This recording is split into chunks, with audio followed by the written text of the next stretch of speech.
Welcome back, ladies and gentlemen, to the Starside Invitational. DoA here, along with Yuuj. Did I do no? I did the wrong side. There, over there.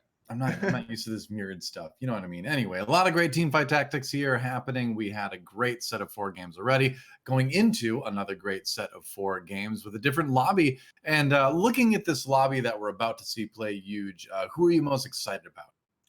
I'm personally most excited to see if Kurum can continue his play from yesterday. He did have a very, very rough game yesterday, but we saw him accidentally put in 5 cybernetics instead of 6, and Yeah. noticing as he was knocked out. But this today, I hope that doesn't happen again. But and he did pick it up very quickly through round 2, 3, and 4, and so I think today, I want to see what he's got. Yep. Yeah, Kurum, I would say due for a good tournament. Giant Slayer series went okay. Could have been a little bit better for him, but now performing quite well so far in Starside Invitational. Aside from that 1/8 place that we mentioned, 4, 2, and 1 were his scores yesterday. Played a good mix of compositions as well. Tends to lean towards the cybernetics, but also played Dark Star and actually, Dark Star Brawler Blaster. Won the 4th game with cybernetics. So we'll see what he's doing today. I'm really excited to see Godlike again. The League of Legends caster in me is always excited when a familiar face comes back from years ago. Godlike, of course, formerly known as Ackerman, played for LMQ, one NALCS, played for RNG, was in Worlds 1 year. So a player with an extensive League of Legends pedigree, and now making waves in the teamfight tactics scene. Yeah, definitely. Godlike has shown his prowess being fairly high up on the ladder in China. He reached top 1, I think 3 or 4 days ago, and has steadily been remaining in the top 10, even despite the new patches coming out. Right. So yesterday, just talking about Godlike's results. Let me pull them out right here because I can't remember them off the top of my head. He had 2,656. So unfortunately, only 1 game above number 5. So not the greatest start for him. He was one of the players that was really experimenting a lot with the Candyland reroll composition just 1 day after the patch. So kind of forging brave new territory in the tournament scene and in the meta in general. So we'll see if we get something a bit more polished maybe tonight from him. Yeah, definitely. The players have had a lot more time to practice on this current patch now, especially with a lot of them grinding out more games after the tournament yesterday on the Chinese side, as well as this morning on the North American side. Well, what time is it in China over there right now? Right now over in China, it's 12 p.m. And The so, day has just begun, basically. yeah, more or less. And A lot of I time to know grind TFT some of after the that. players have been grinding on the NA servers as well, just to try to get some more practice. Makes sense. Get a little bit better sense of what the NA meta is kind of experimenting with right now. Yeah, Dodge as some well as defensive just getting players, all the good stuff. the whole ping disadvantage that they have. Yeah. Yeah, well, I mean, you learn to overcome, like and I know from living in Korea for 6 years. Like sometimes you just have to get used to ping like that if you're playing on North America from East Asia, and it's never great, like it's never ideal, but you kind of get used to it. To a certain extent, you don't really notice it after a while. Yeah, as long as it's consistent and it's not Yeah. something that spikes a lot, then you're fine. It's just like, okay, I make a movement, it takes 1 second longer. Mhm. Then, I just have to I'm playing with training weights. I'm playing like I'm underwater or something, Yeah, Eventually I'll get used to it. you can't really play like FPS with that kind of latency. Like if I were over there, I wouldn't be jumping into Valorant beta anytime soon on NA because you would just get absolutely rocked. But something like Teamfight Tactics, something like League of Legends, you can definitely still be. Yeah, you can definitely keep the competitiveness in that aspect, and that's why we were able to run something like this kind of tournament. So we're That's right. hopping right into the game with Kurum. He grabs the glove. Yep. So that's an item that people would say is like slightly lower than top tier. And it's still an item, though, that you can build a lot out of, especially on a Caitlyn early on. If he finds a sword, he can build an early Infinity Edge and maybe go for a little bit of Caitlyn carry in the early games. So he's got some options.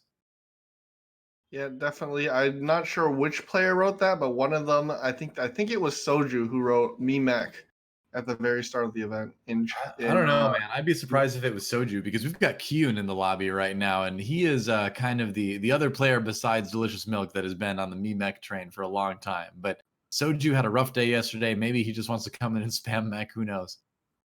Yeah, maybe I'm hopeful that Soju's come in with a whole new strategy today and will be able to perform much better than before. Yeah, You know, Soju. we've seen from the last series. You know, Becca didn't do so great in the first day, but today she came out way on top and definitely got a lot of practice. Came in with a plan and was able to execute. Right.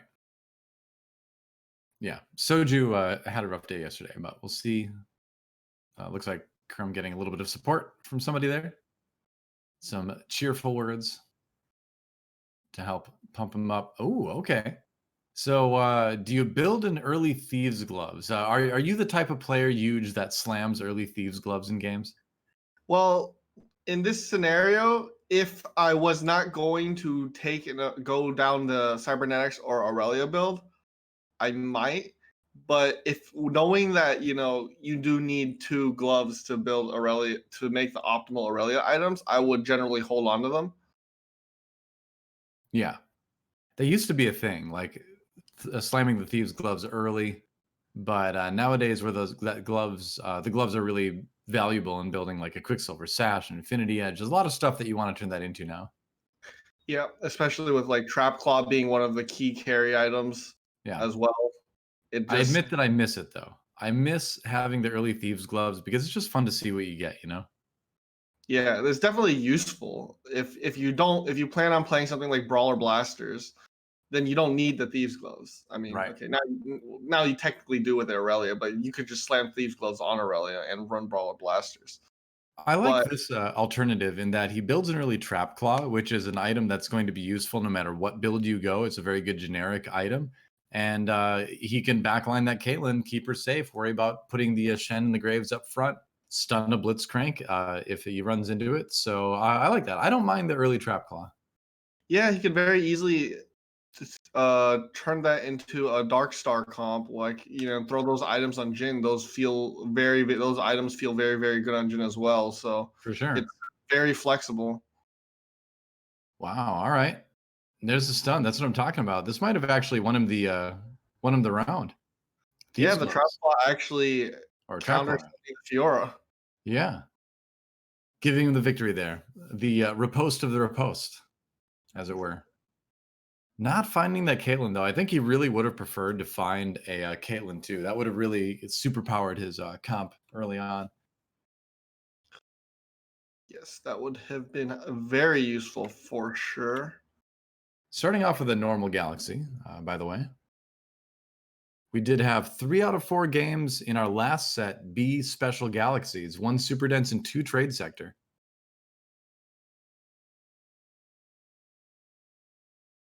We have Saihan here with 2 Vanguard and a TF. Yep. Down to his 10 gold. Wow, he built an early Dragon's Claw. Now that is interesting. Huh. Because you don't because there's not a lot of I mean, I guess honestly with the patch, a lot of the damage has shifted over to AP. Yeah, So maybe a Dragon's Claw early is not bad actually. especially with people building more and more TFs. It just Yeah. seems like it It's would be in yeah, his best interest. it's something you never would have seen in still loses that round. That's kind of surprising. It's something that you would not have seen in like 10.7 or most of 10.8. But I wonder if 10.9 if it's not a bad idea to slam an early Dragon Fang, Dragon Claw. It could work out really well. It's just as you see more and more magic damage, it might be a good choice if Yeah. you just end up with those items because there are only so many things you can build with a cloak. You really only build a Quicksilver Sash, a B, or like a BT sometimes. Yeah, you've got a couple other options as I well, guess like the Zephyr or the Chalice if you're crazy enough to go for that Star Guardians build. But the early Dragon's Claw is a bit surprising. It'll be interesting to see how that goes. I mean, the thing is, it was on Poppy, so we might take that as an indication that he's planning on going for a Poppy 3, which he only has 2 at the moment, but you do see that he's up to 20 gold already, so he's econing pretty hard here. And a Poppy 3 with Dragon Claw, plus like a Bramble Vest or something, he could be trying to build like Exodia Super Poppy, basically. Yeah, if you get Warmogs and Yeah, like Thor- Warmogs, Bramble Bramble Vest. Vest. Yeah, that'd be insane. The more I think about it, I've always thought Titan's Resolve is a little bit better than the alternatives, just due to the fact that Yeah. it creates an even bigger shield. Yeah, I agree. I think Titan's Resolve would be my go-to, or maybe a GA or something like that. You got to do something with those belts, though. Yep, for sure. So item carousel now. Looks like G2X picked up his life bar's over it. I can't see what it is. Is it gloves? Do you remember what it was? No, it's other gloves. He got another glove. Yes. Did he? Oh, okay. All right. I was trying to compare it to other little portraits on the life bar, trolling us. There's just too many things that you can't really tell what other people have. You know Okay, what you can do sometimes too is if someone else hasn't picked yet, oh, gets a Rage Blade on Master Yi, so Slash Bros getting built over there. But one annoying thing you can do in the carousel is after you pick your item up, you can cover over the some of the other item icons with your health bar and make it harder for people to make their choices. Oh yeah, that happens all the time, Yep. especially when you have you have the medium legends galaxy. You just Oh yeah, you're just really fat. yeah. You aren't medium. You're just big in that galaxy. It's like a big legend galaxy. I love the Chinese name for it so much more than the Well, what is it? They just call it the not so little legends galaxy. Oh well, I mean that's a great name too. Yeah, It sounds way better than just saying medium legends. I agree. Medium legends is shorter to write, I suppose. Oh, that Master Yi is already so scary, dude. The thing is Master Yi 1-star got buffed, where he now has a 12% healing across the board, 1, 2, and 3 stars. So that's Yeah. buff for first star. It's I think the same as it was for 2-star, and then a nerf for 3-star. But Yes, early on, Master Yi is still going to be very strong now because of it. I think the change is going to turn Master Yi into a very good item holder in terms of like if you think about it, when you're going Kale or something, right? Mm-hmm.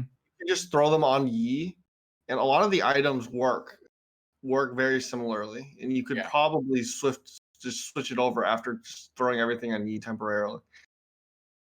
I think that's a really good point. I think the other thing to think about is how you build your mid game around a Master Yi as opposed to the other normal item carriers for Kale. But I agree that I think that's definitely a purpose you can serve now that Slash Bros seems to have fallen off a little bit as a composition. Yeah. And one thing of note, in case you guys missed this reference before, the name for Slash Bros in China is called Yijianlian, which is one of the NBA basketball players that came from China to play in the NBA league. So we've got multiple NBA references across different regions in TFT right now. Exactly. You've got Space Jam for the dunks, and then you've got Chinese NBA basketball players. Yep. A little bit of scouting going on now as G2X sees that everybody else is working on it. There is an early Kale out there, which maybe he's not super happy to see. For now, though, let's go over and see what Soju is up to. A player who needs to have a better night tonight, for sure. Good items on the Lucian early, though. That's definitely going to be something you can transfer into a sniper's composition later if he wants to. I guess you could put that stuff on the Jinx, but those really look like Jin items to me. I don't know about you, but those look like Aurelia items to me. I've just seen way too much Aurelia. I see a IE and a Last Whisper that looks like Aurelia.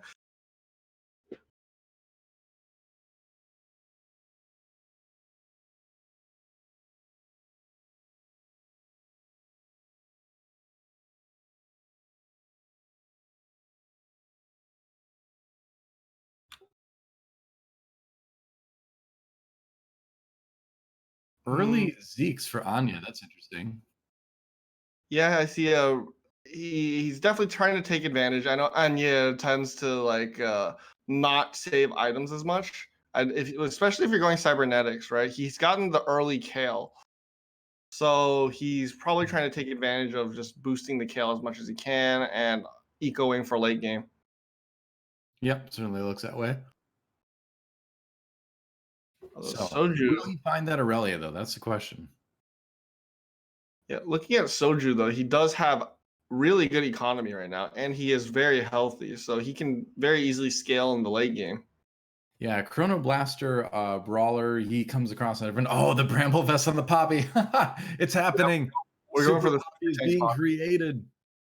Oh no, but yeah, again, going back to Soju's board right now, Cybernetic, Space Pirate, Vanguard, Blaster, just all of the strongest early synergies, basically, except for maybe Chrono, all in one little composition. So he'll be very strong, even with the Lucian one. Oh wow, Darius getting the Very good resets too. value right there. Yeah. I don't know if he's gonna win this one though. No. Lucian 2 ends Yeah, the win streak. he has a Giant Slayer, so it's really, really good for Crowan over there. Yeah. Yeah, Crone yesterday, I believe, had a strong first game and then kind of fell off. Yeah, third place in game number one last night, and then 7-7-5 after that. So another player besides Soju that's really looking to have a better night tonight.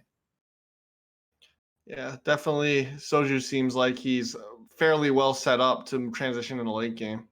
So Soju yesterday did try out the Blade Reaver comp yesterday, which is the three Blade Master Mana Reaver comp with then a couple other two synergies thrown in there, depending on the direction you go. Oh, and that's Yeah, half of a Titan's Resolve right there for the Poppy. it's either going to end up being a Titan's Resolve or it's going to end up being the ZZ Route portal for Yeah. sure. Either one with Poppy 3 would be just fine. But you can see there's no like hyper roll going on or anything like that. So I Yeah, wonder they're what the just plan. trying to maybe naturally hit it, Yeah. otherwise transition out and maybe throw those items on another tanky unit. Yeah, you could. I just love the idea of Poppy 3 with those items. So that would be Oh, yeah. There's that right there with Saihan picking up the chain vest is Titan's fine. Resolve ready for him. Now he needs to find the Poppy 3. Now he has to roll down for it. So Chi2X picking up a Kale as well with the gloves. So a useful item on the Kale if he wants to keep it, which I suspect he might. We'll see. Might be a holdover. I can't remember if he was the one with the Master Yi or not. Uh, I think Kiyun was the one with the Master Yi. Oh, okay. Could be. Anya with a very fast level 7 at 3-5. He is just burning through the gold right now. And very scary. There's a level 7 for Soju as well. So saving up, spending quite a bit, able to throw in 2 Sorcerer for a buff via the Syndra and the Ari. And that's going to power pretty much everything else. Yeah, it definitely does help with Space Pirates. Right. You kind of ask, what can I do to make my current board stronger? And where you're relying on the dunks from Darius and from Jace, adding in the Sorcerer buff is certainly going to do that. Maybe not enough this time. We'll see if the Lucian can carry. So close, but he does it. Not bad. Yeah, he actually took off the Darius to put in the two Sorks. Oh, he did, didn't he? Yeah, All right. but the it definitely does still help Graves with the smoke screen a little bit, and it helps Lucian tiny bit with his dash because Right. He's got Jason there as the other space pirate. Yeah, forgot about that. Yeah. Another Chrono. And does he want to go to Chrono? Looks like he wants to go Chrono over Sorcerer. Given that his comp is mostly AD damage powered, then I think that's probably the best way to go. yeah, definitely it'll give a little bit more attack speed burst, and it will enable his ability to just kind of chunk everything down. Right. Really looking for that Aurelia, though, giving himself the better chance at level 7 a little bit quicker here. All right, Zaya with the Trap Claw in the back now. It's a very tanky Leona with those items she got from the Thieves' Gloves. Yeah, that's a really good roll on the Leona for items for Kerm. And Yeah, not a lot of damage, though. itself might have actually won him this fight just because of making her so tanky. Yeah, I think it made a big difference, honestly. That and the disarm from the from the disarm item that prevents you from losing health too, gives the Warmogs more time to operate. Yeah, as well as the fact that just the raw stats, Yeah. for both of them. Yeah, it's also just a Leona as well, so she'll be just tanky naturally anyway. Check this out. Anya did end up using that Kale, or at least finding a Kale to use anyway. Rage Blade on it right now, 3 Blade Master, 3 Cybernetic, and the 2 Chrono for the speed boost. So definitely a very solid mid-game composition, but not on that win streak anymore. Just now starting to kind of rebuild that. Yeah, I think he's focusing largely on his Kale at this point. He might swap. I think he's probably going to swap out one of the Blade Masters, probably Fiora for Aurelia when he gets the chance. Yep, that's what you'd want to do. Ideally, you would do that and then get a Cassidin in there as well. He already has a Cassidin, actually. So, yeah, that's the plan. Get Mana Reaver. This is another sort of build towards that Blade Reaver composition that I was talking about. Redemption on the Cassidin. Interesting. Yeah, we saw the other variation with instead of Kale, you had a 3-star Zaya. Yeah. Yep, that's right. So there seems to be a number of compositions developing right now in the meta that involve Mana Reaver, 3 Blade Master, and a number of other things, whether that's 4 Celestial, whether that's Mystic Celestial, Chrono. There's a lot of other things you can pair with it, but it's something people are experimenting a lot with right now. Running Yeah, into Kiyun and pretty easily dealing with that comp. Ended up being an Ionic Spark on the Poppy. But that Poppy did not look very tanky. Looks like it's going to go on a mech, though. So that is going to be a very strong mech. yeah, Kiyun's going straight for the mech. Yep. He's ready for me mech. But Not also many people contesting him for this game, I think. finds the fizz too. So he's very close to adding that in there. And I think at this point you do need to play it a little bit slower, like Kyun is doing, because the days of just simply forcing mech every game and just going straight into it are kind of over. The mech is nerfed. You don't get mana when you bounce out of it anymore as a mech pilot. So you need to play a more solid, like normal mid game while you pick up mech pieces. It's kind of it's almost starting to operate like a normal composition. So, but there you go. It'll be as strong. We Yeah, got you can another. Speaking of no strong, longer go into it so easily because the early game is just so much weaker. But right? its mid late game is so much better now than not that much better. It's just still really strong. That Poppy lived for so long. That Kale was just like swinging away at that Poppy for a very, very long time before it finally went down. If that becomes Poppy 3, it's going to be insane. Yeah, you can see Saihan just very slowly saving up for it. He's trying to hit it naturally. He's not forcing it. Just he's been on a streak ever since the 70 HP, so he's Mm. very likely going to do something with it. Oh, okay, cool. So 4 Blade Master, gonna have this Cybernetic and Brawler as he takes out the Fiora. Okay. So Mana Reaver, 4 Chrono. No, not 4 Chrono, 3 Chrono. But this is getting closer to the comp you'd be normally looking for. I like the Zeeks on the Thresh as well. I think that's a really good way to utilize that. The only problem he has is that it's pretty much all 1 stars right now, aside from the Cassidin. But it's a strong set of synergies. Oh man. Wow. I definitely think he has a very strong set of synergies.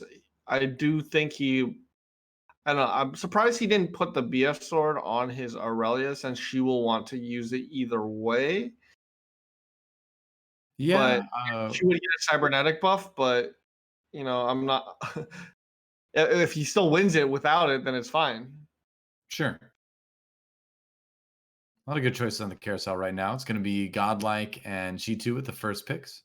Godlike runs right over to the Dark Star. And if I remember right, he did try to play a Dark Star last night. I could be wrong. Let me double check. Yeah, you saw Kiyun He did try not. to run straight for the Poppy with the spatula to try to get a demo spat.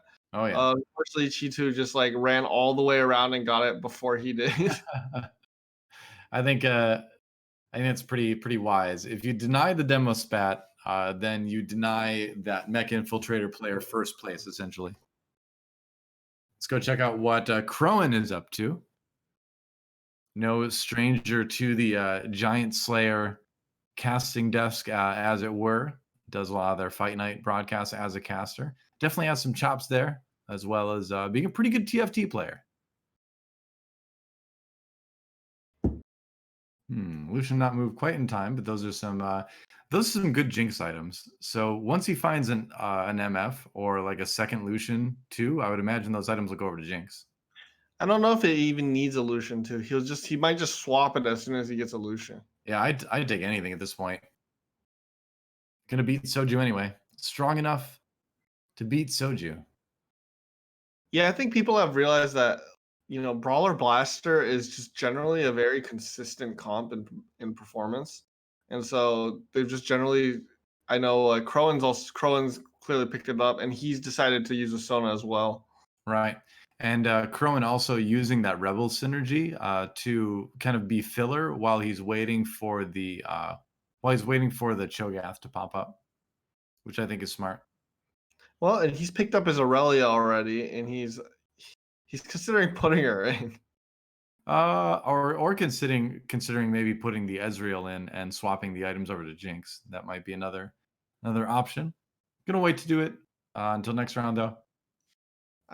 He still should definitely make sure that he gets another Lucian, so at least gets the cybernetic value. Yeah. Now Chi2X did have he is our other mech infiltrator player. We've got two of them in the lobby right now, and this one has the demo spat, but it doesn't matter because it looks like the Brawler Blaster is way stronger at the moment. And even without those items on Jinx, that's a pretty easy win.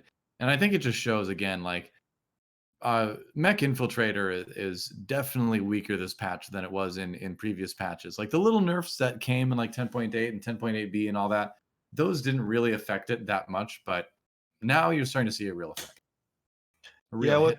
with overall nerfs across the board, and like just it it's the fact that the HP pool has dropped so much for the mech, as well as the not getting managed coming out. It's just really affected your mech power. Yeah, which is good. I think nobody is going to tell you that that comp didn't deserve a nerf. And I think it's good that now it's still very much a playable comp, but it's just not a comp that will automatically get number one in the lobby if no one contests it. So Crowan, I don't know if he actually plans on using that Aurelia. He may later. He's like in the rebel buff right now. Uh, I kind of Because he skipped over there we go. another That's what I meant. Aurelia early. And normally, if you were planning on using the Aurelia, you probably would have picked it up right then Right. when he had 53 gold. True enough. Yep. Let's see though. Yeah, getting some items on MF, selling the Aurelia actually. So I think he's kind of acknowledging that what he wants to do right now is just go to 9 and then add in something else. Yeah, with the items on MF, it seems like he's going to go Valkyrie. It makes the most sense. This is more of a traditional Brawler Blasters comp, and it is extremely strong. So nothing wrong with that. Yeah, Godlike on the verge of being eliminated. Just a couple more lives for him remaining.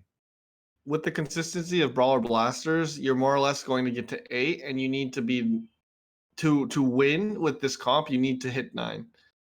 Seems You're that way. The idea is to more or less win streak and just be solid with HP at 8, and then have the ability to push to 9 and just have more units due to the fact that the goal of the comp is not to 3-star any of the brawler blasters unless you can actually do it with Jinx later on in the game. Right. Oh, finds the Fiora 3. Okay, so 4 3-stars already for Godlike. Getting And he has been loving these reroll comps, 5 3-stars. But is it going to be enough to get him to start win streaking a bit here? very soon. Oh, the Cassidon. Good luck, Salt. And Caitlyn damage. Oh, doesn't really take a chunk out of the Jin. In fact, that Trap Claw saved him. Is it going to be enough, though? Looks like he's got enough with the Zaya. And all right, Godlike is online. He's coming back. Yeah, he's also, kind of close with the Shen too. He needs 3 more Yeah, to have success with that, but I don't know if he will stay at 6 that long. He looks like he might wanna try to go to 7 to throw in sniper. that's definitely possible. I wonder if at this point we're starting to see a more developed version of people's opinions about re-rolling for level ones. Because tonight we've mostly seen this type of comp with the level one re-rolls, with the 3-star Zyra and the 3-star Jarvan. That's been definitely the focus of all the players have been re-rolling 99% of the time tonight. So we'll see if that continues. I'm curious to see which of these comps is going to end up winning out in popularity.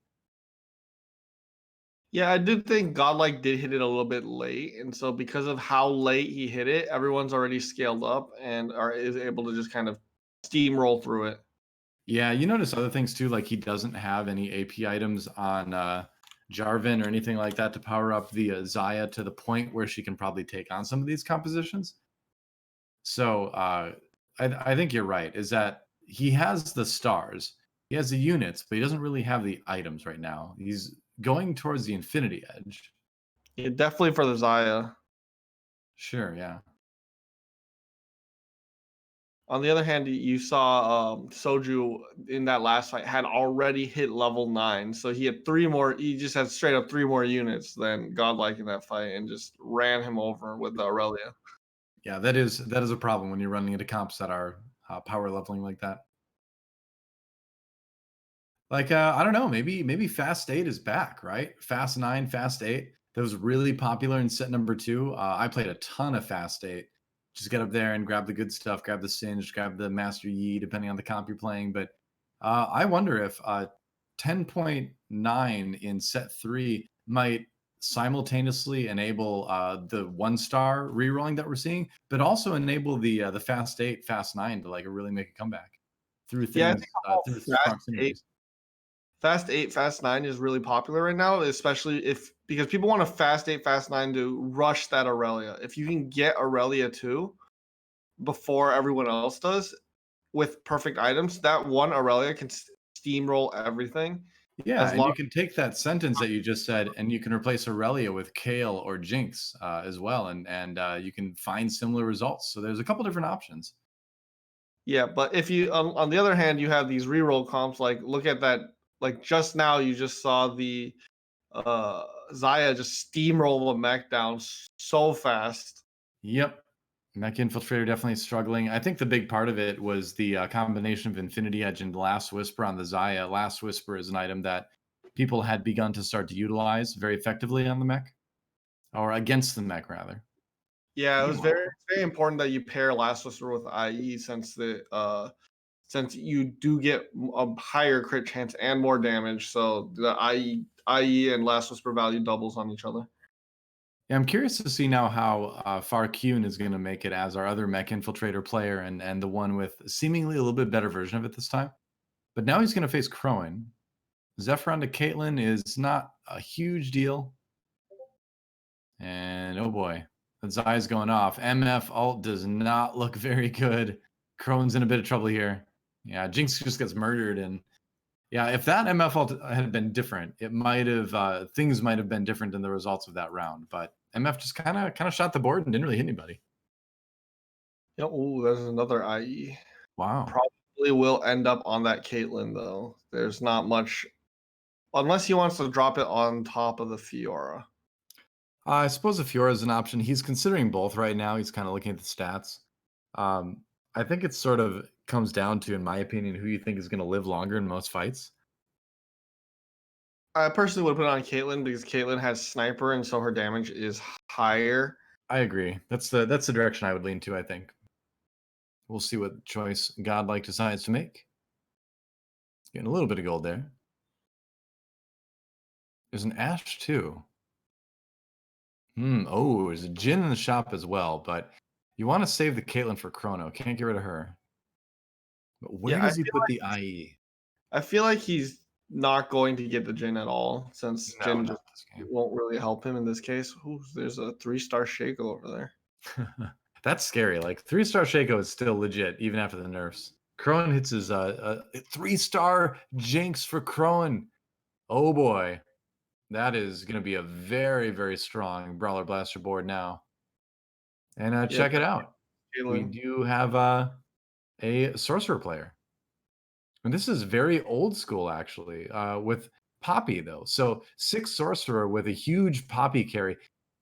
And it does kill Godlike. So this is the build that I was kind of wondering a little bit about in our last game, where at level 7, you can just go. Oh, he does have 2 Vanguards. Never mind. So it's level 8 and double Vanguard 6 Sorcerer. I've been playing around with a couple different variations of this.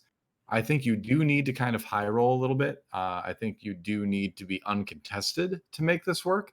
But if you have those 2 things happen, I think you can consistently hit top 4 with it. So glad to see that being tried. Yeah, I definitely think the Poppy, the 3-star Poppy, is like very core to the rest of the comp. And then Yeah. nobody really goes Vel'Koz unless you're going that comp. Right. It requires a lot of stuff, though. Man, that is a strong mech infiltrator board. No demolitionist spat, but he does have the Morellos at least. But going back to the sorcerer discussion, I think one of the big things that makes this work is that even though you may need to spend a little bit of time in the lower levels to pick up the Poppy 3, you're also going to be picking up an Ash 3 and a Zoe 3, and you're not reliant on finding the Sorakas and the Nikos in the mid to late game to really stabilize the traditional Star Guardian composition. So with the buff to 2 Vanguard, I think this is going to be a legitimate way, if you want to be a Sorcerer's player, to continue doing that and continue to probably find at least, pretty good success, mediocre success anyway. Yeah, he definitely has pretty good items for this comp. He did high roll a lot of those items, but Mech Infiltrator, Keelan's been actually able to hit the items that he's wanted, and Right. so is able to actually be very, very strong in this lobby. So what you're lacking against Mech Infiltrator, since we just saw that Sorcerer matchup, is you're lacking the ability to nuke all of the Infiltrators and the front line at once with a Nico ultimate. And so for that reason, you see some 2 Vanguard Sorcerer players transitioning into Gangplank and Rumble late game. Because if you get a tanky Gangplank and a Rumble next to him, that essentially creates like a big, even more damaging Nico ult, because it'll do a ton of damage with the 6 sorcerer bonus, and it'll still stun because you have the demo bonus because Rumble's in there.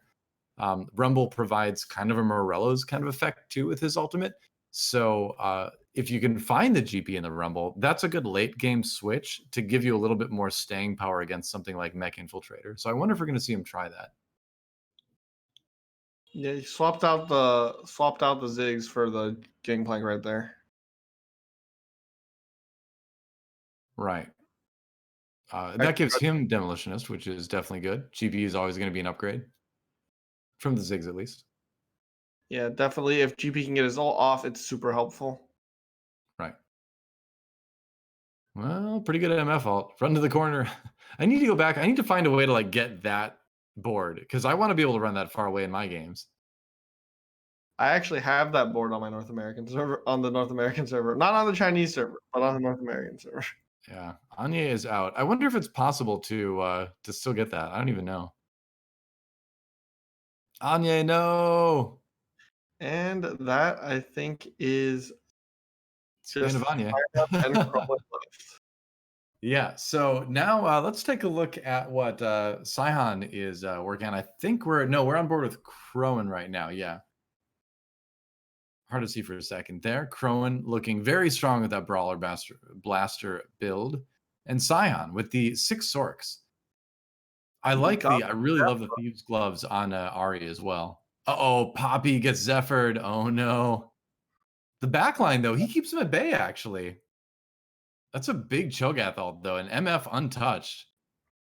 Poppy walking for it. Got the shield. Oh, the one shot with the Titans was all Poppy. Whole thing. Dude, that Poppy is so tanky. That is crazy. That's so funny, actually.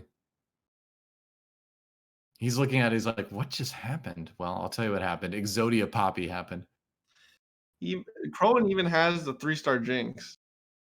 Yeah, I know. That's the craziest thing about this. Yeah, like we saw the last game where it was run. We didn't have this. The Vel'Koz was the one getting stacked. This game, Vel'Koz has nothing on He him. only has a 1-star Vel'Koz. He doesn't even have 2 Vel'Koz yet. Wow. All right. Well, Got the mana printing Syndra though. he does. Much as Not as possible. effective as she used to be, but and there's a 3-star Guardian, so there's that to think about.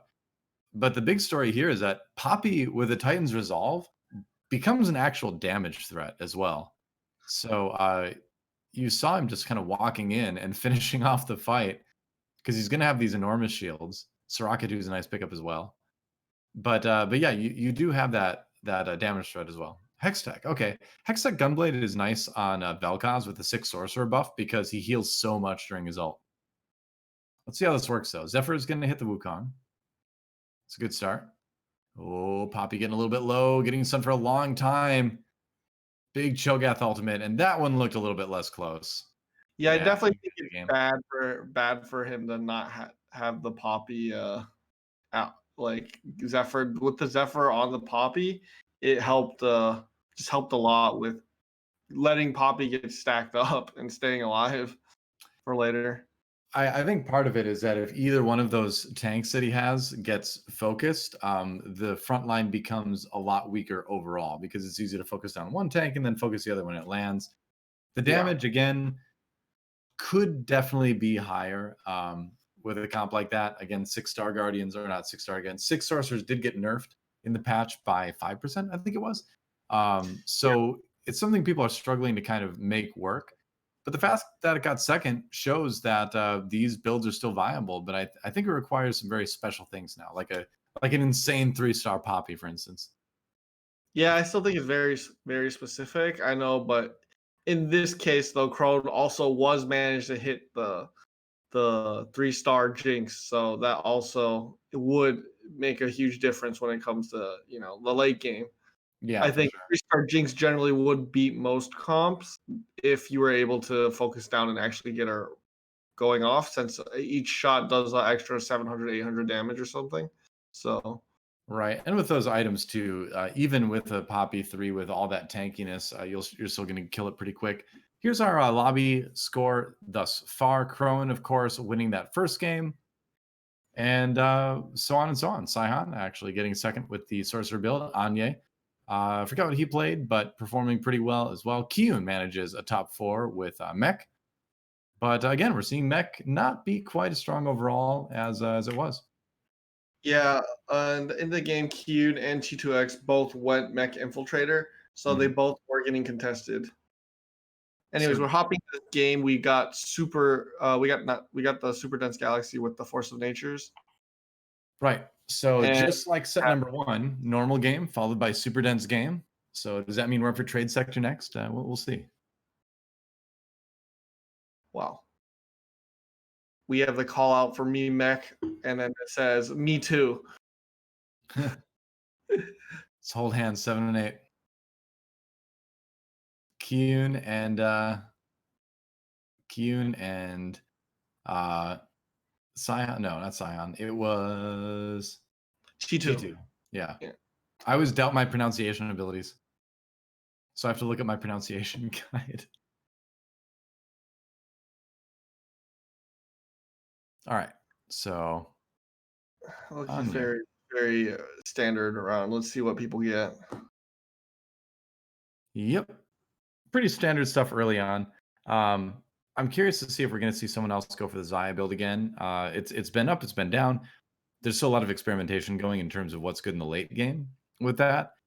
I think the Celestial direction is pretty solid because it lets you include Blade Master, not Blade Master. It lets you include Mana Reaver because you're gonna have the Cassidon in there for Celestial, and then it pairs nicely with the Aurelia, which is going to be in there because of the Blade Master. So um, I think the Force Celestial direction, it sounds the most appealing on paper, just from what I've seen so far, but small sample size. We just need to see a lot more games.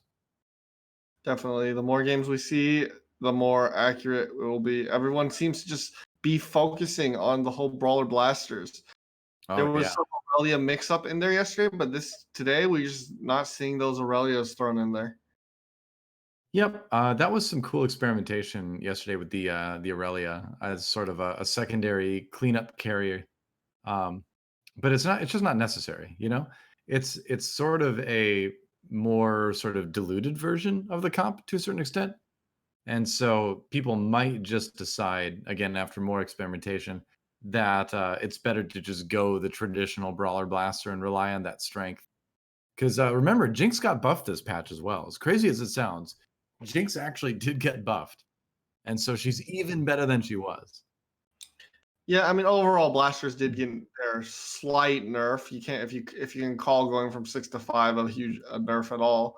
I Since mean, yeah, it's a nerf, but I think the individual buff to but Jinx you got don't made up for you, it.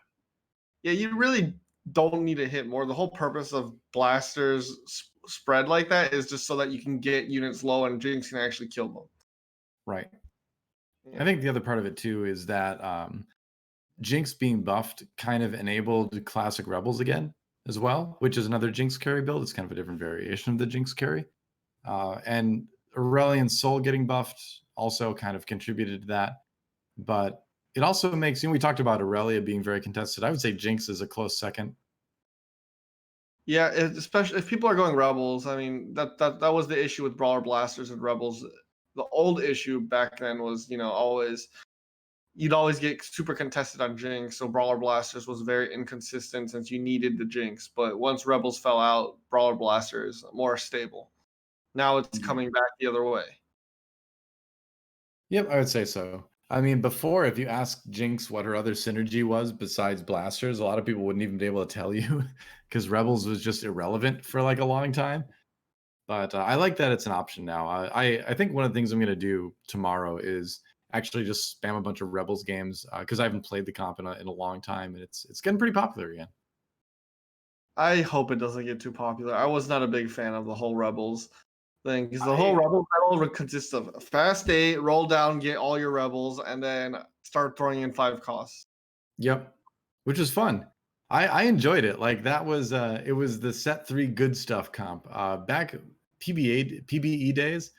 And then early days in the patch, it was just all Rebels. Like I loved playing Rebels in the PBE, and then Set 3 came out, and it was really, really too good. And I was like, oh man, now I don't want to play this anymore. But now that it's like finding some success again, I think it's safe for me to go back and play Rebels and not feel terrible about myself. Fair. That's fair. I mean, it's always, you want to play what you find fun, and that's just I'm always like anti-meta. I'll play whatever's off meta, you know? godlike pre-leveling for to make sure that on 2-5 he is level 10, so he does get that level 5 roll.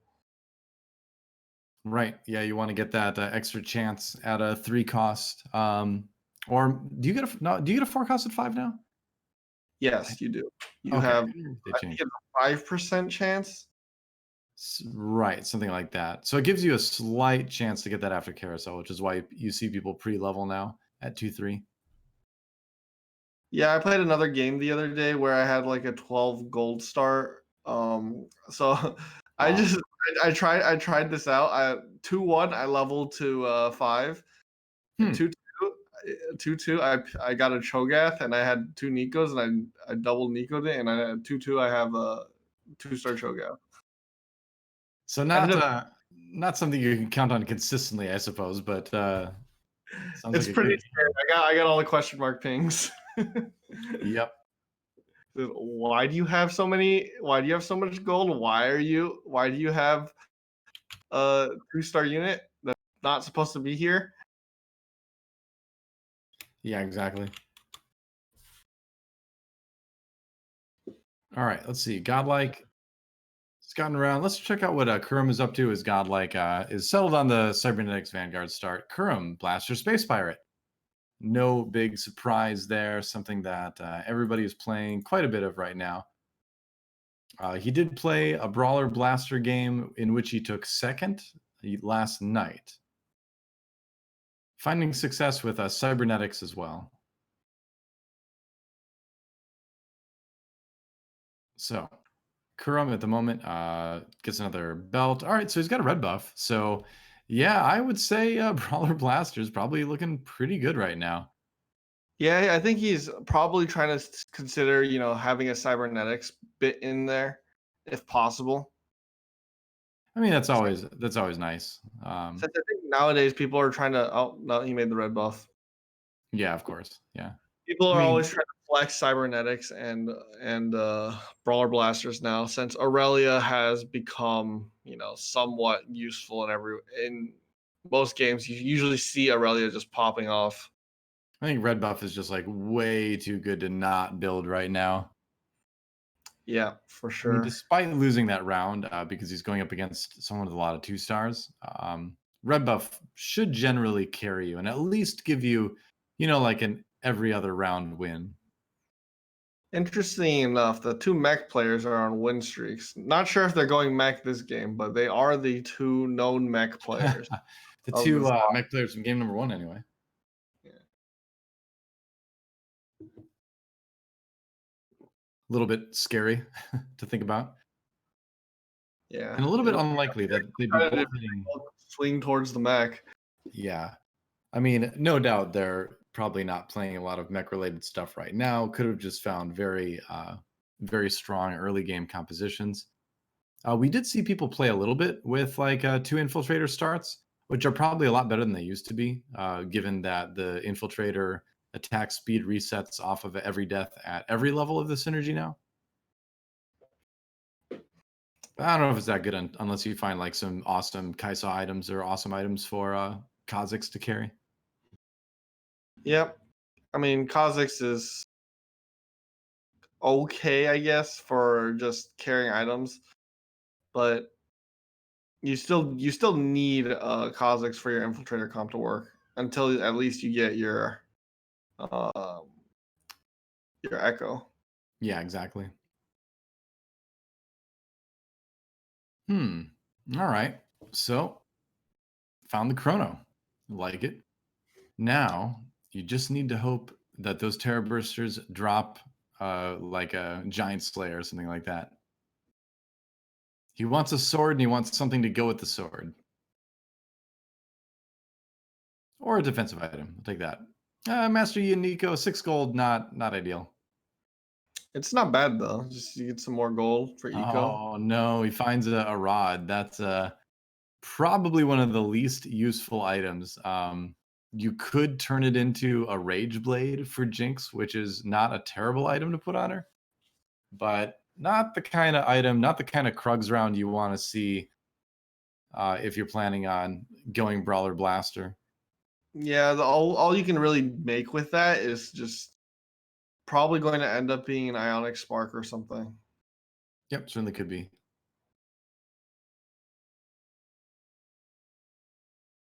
So he's got the cybernetics buff now. I would imagine we're going to see an item put onto Leona to power her up. Frozen Heart is the best choice. Yep. There you go. And let's see what he can do.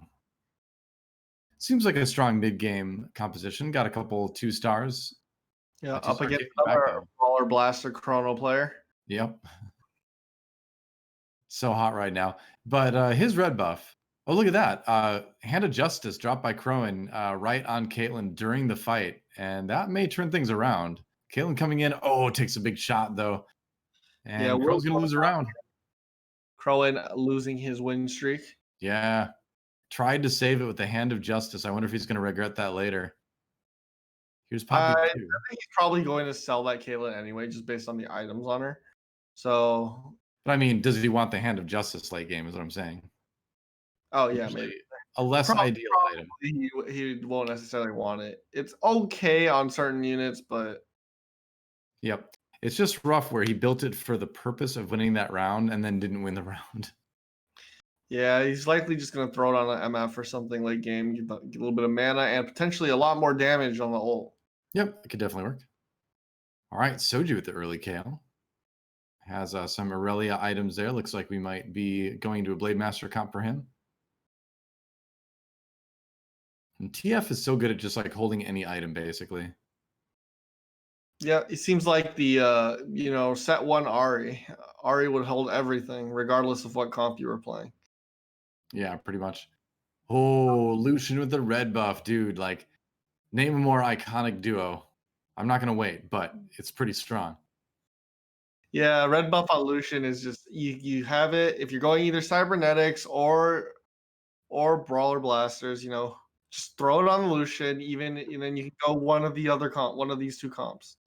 Yeah, like Anyway, honestly, even if you don't go any of those comps, just the mid game like power it gives you, keeping your HP that solid is just worth it, you know?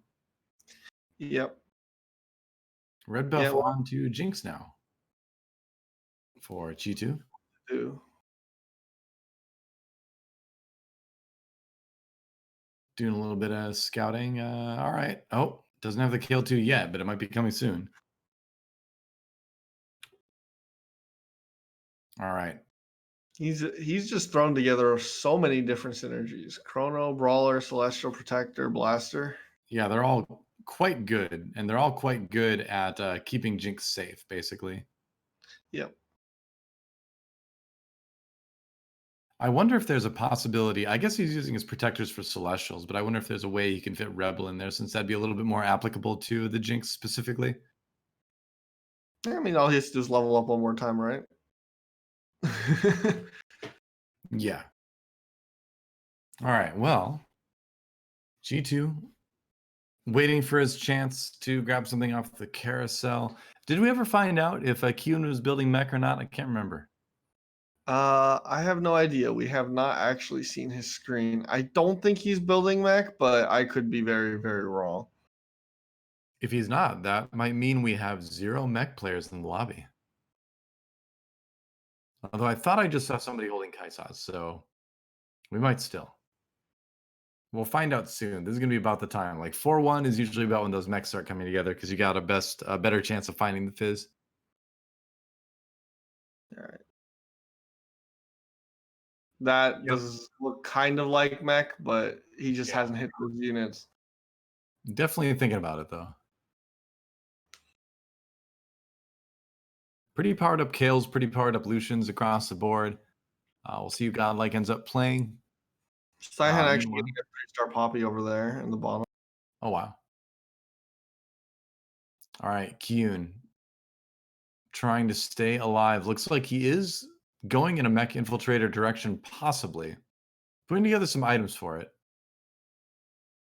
But this is the tricky part, is that it's hard to find those mech pieces and also play like strongest board possible, right? Poppy 3 again. Looks like it might be the 6 Sorcerer comp. One more Yeah. time for Seon. For Kyun, I think he seems to be like considering maybe Rebels or something, and then at the same time looking at running a mech comp. Yeah, looks like he wants to go mech infiltrator. He has really good mech items actually in the Bramble Vest and the Titan's Resolve, but no items for any of his infiltrators yet. And Kaisa is such a priority now because the mech can't carry like it used to. So this one might get rough for Kyun. Yeah, I mean, it definitely. The more I look at it, the more it looks like a mech comp. It He looks just like he's has trying, all but it the doesn't look like it's working.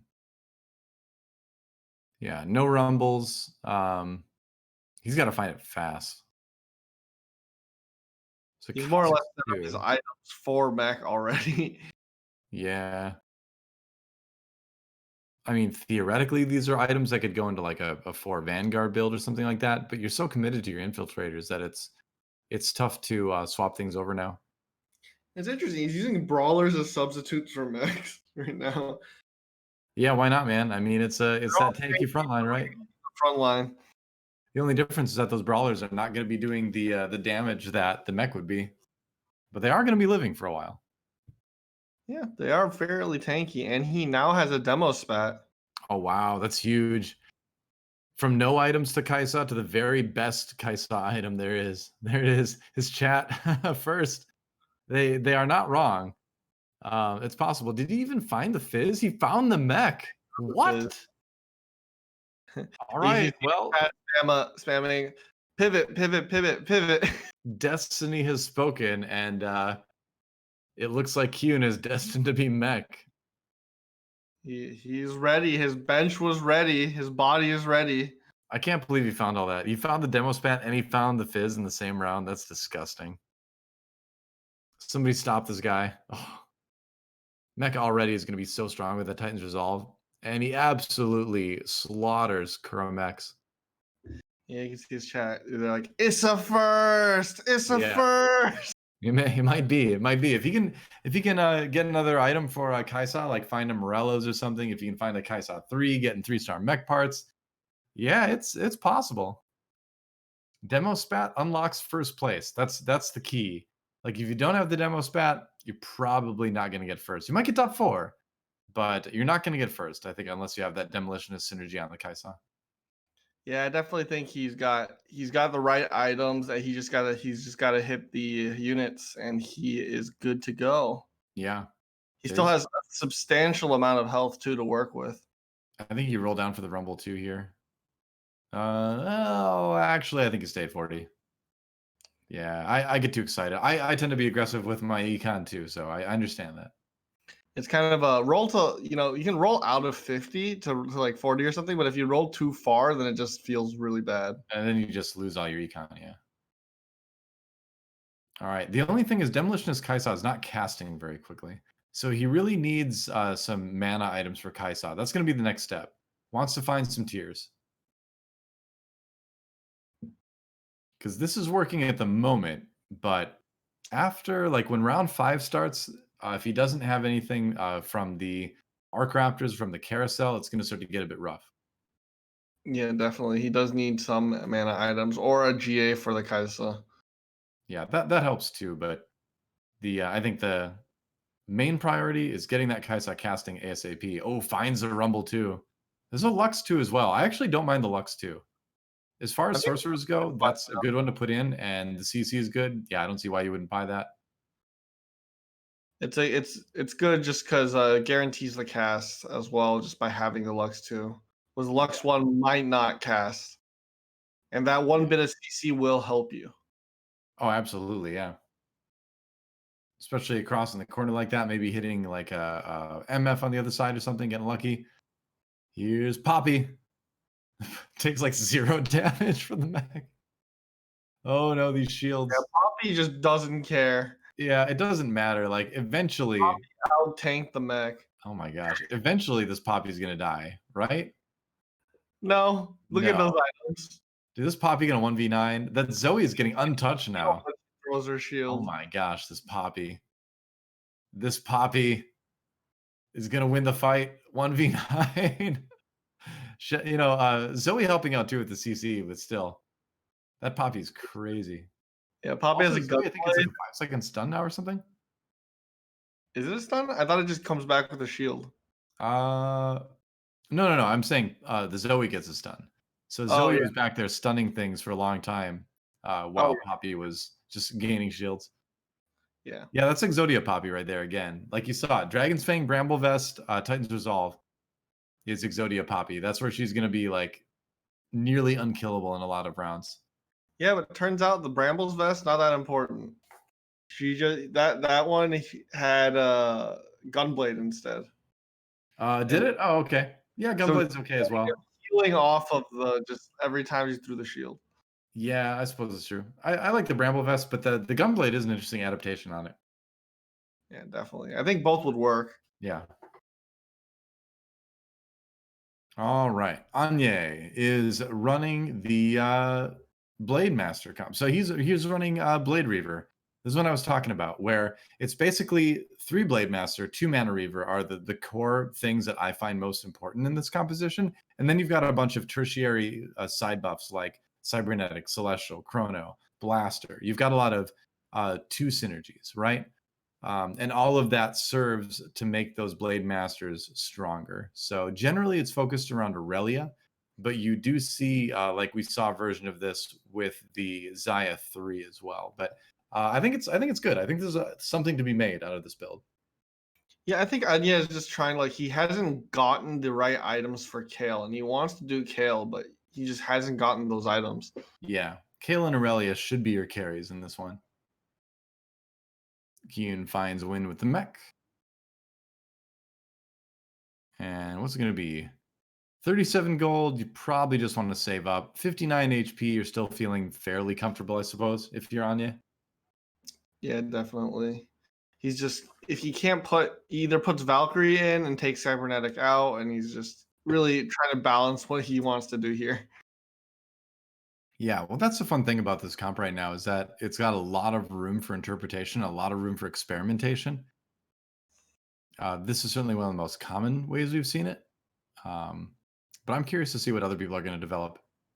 It's a very creative way to place his units. Yeah, it kind of guarantees that Fiora can walk up and maybe get a reset because the front line is going to be weaker, but didn't end up working out. He seems to have a lot of one costs as well right now, which is going to be making it tough for him to win rounds against these farther leveled up teams. Yeah, you take the more waves, try to find the Aurelia too at some point in the near future. Gives up Blade Master, but it's because he's going to move the Kale in after this, I think. I think very likely he's gonna move into Kale and just level up. Right. Which I suppose means he would have to give up Cybernetic then, because you'd replace the Vi with the Kale in most cases, I would think. Because you need everything else. Vi is only giving you Cybernetic. Does have two Nico's help now, so that's fairly useful. Yeah, so he can get the Aurelia 3, and he can theoretically, oh, there's a Wukong 2, and there's a Kale 2 as well. So Aurelia 2, Kale 2, Wukong 2 with the Nikos.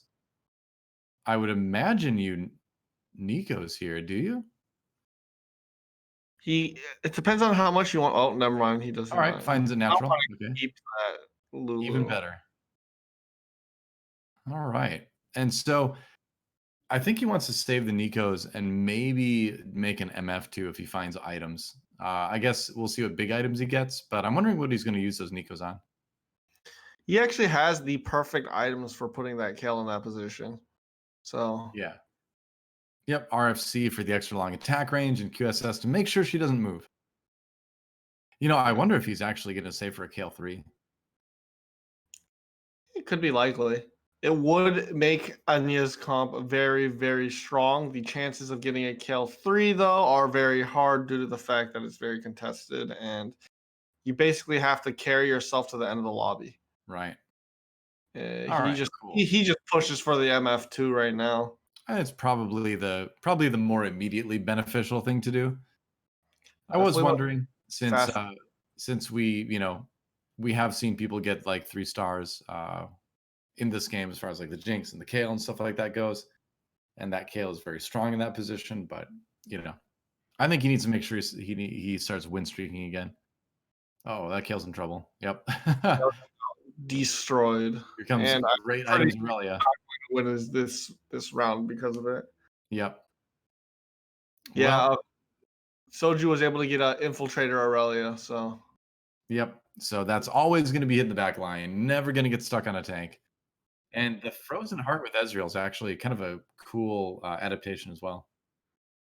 shield for your Emma. Yeah. Makes sense. Definitely a big upgrade to give that MF2 a shield. Moving over to Soju's board. Soju currently 4th in the lobby right now with the 6 Cybernetics composition. We just saw him get the win in that last round. He has a very solid comp right now, actually, with having the Echo 2 and the Aurelia 2. I think you saw him holding a fist. Yeah, man, you just have to try to deny that mech player. Wow, Poppy 3 did not last long against the Aurelia 2 with the Last Whisper. Yeah, definitely. Aurelia's pretty built up at this point. Soju's probably trying to look for some mana items for his Thresh, maybe, or I don't know, just more damage. Yeah, we'll see. Might want to go for a bit of tankiness as well. Yep, Yeah, picks up that Frozen Heart. Yeah, he's got a lot of damage. I think at this point you want to do what you can to perhaps slow down the attacks from some of the Blade Masters and some of the front line you're going to be running into. Not to mention, this is it's a great item to buff up one of your Cybernetics. Like, I don't know what he has on his other ones. Maybe he'll put it on Thresh. He's thinking about it, but I think it depends on how many items he already has on his other cybernetics. Yeah, generally, if you people want to put mana items on Thresh due to the fact that if with one mana item, Thresh will almost immediately pull something off the bench. Yep, very true. So you're almost guaranteed for that pull. Whereas half the, and then you can just, is if you do not need the synergy, it's a lot better to just pull something off the bench. Wow, he goes for the double frozen heart on Echo instead. Huh. You need that Echo ult to come out earlier. So Yeah. disrupt the MF. It is an Echo too, which is a possible win condition sometimes for this comp. So we'll see. Goes up against Mech Infiltrator. It's Kuhn himself now. Aurelia has gone down really early. Or Yeah. no, now he's dead. Well, that mech did a lot of damage. And unfortunately, they're really strong, but still very fragile. Yeah. Hyun with his very solid mech infiltrator comp coming back up. Yeah. I mean, just remember that one turn he had, right? Where he found the mech and he also found the demolitionist bat for Kaisa. Like that felt like destiny, you know? Yeah, the mech was Huh. calling him, and he came for it. And did you see what I see? I saw a Saihan at #1 in the lobby playing the sorcerer build again. Well, nobody's been contesting it, and he's got that big ass poppy, so the poppy's just going to tank everything. Yep, pretty much. And the only person that I think can probably deal with it is can't deal with the mech infiltrators.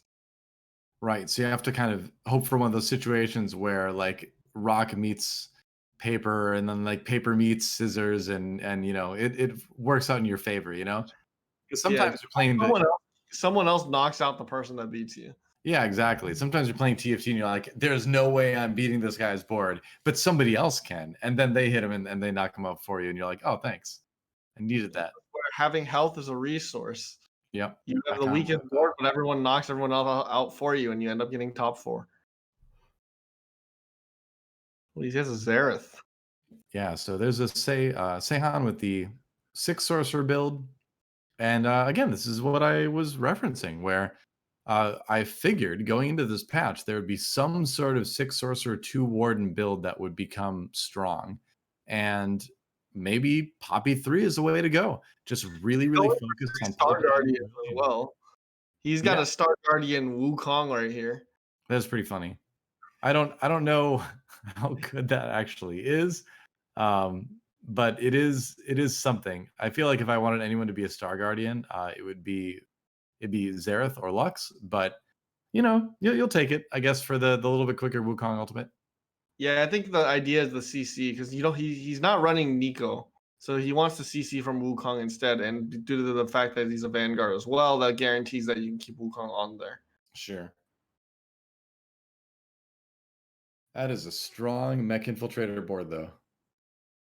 6 Star Guardians, 6 Sork, Yep. and and it So comes that's with Vanguard and Chrono. Wow. wow. Yeah. I mean, the nice thing is that TF gives you Chrono along with Wukong, and then of course Wukong gives you Vanguard along with Poppy. That is He strong. annihilated Godlike. Holy, that was not even close. That's not a board you'll commonly get. The fact that he would manage to get a Star Guardian that was good for him, especially with those ideal items on Poppy almost.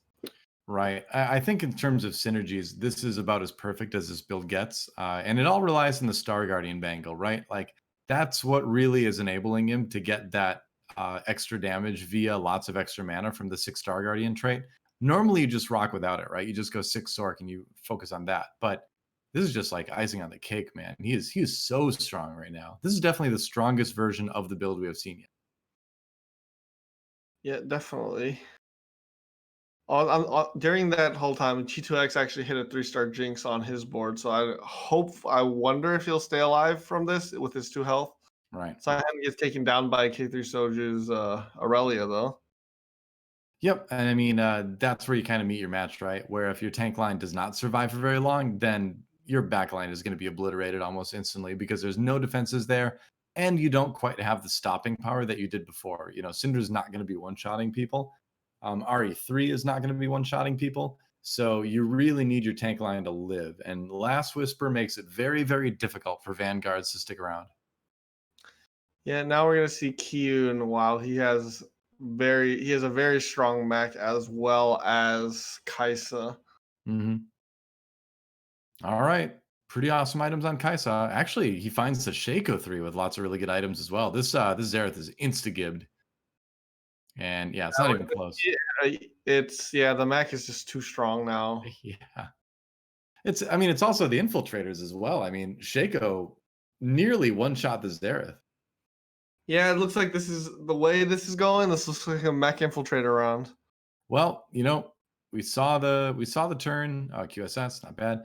We saw the turn where he found the absolute perfect mech items and he got the fast mech start, and after that it just felt like destiny. It felt like he was meant to play mech, he was meant to win with mech this game, and as much as I don't like mech infiltrator, he deserved this win. The game is decreed, and I have no problem with that. I'm just saying this time he wasn't contested, and so he got what he wanted.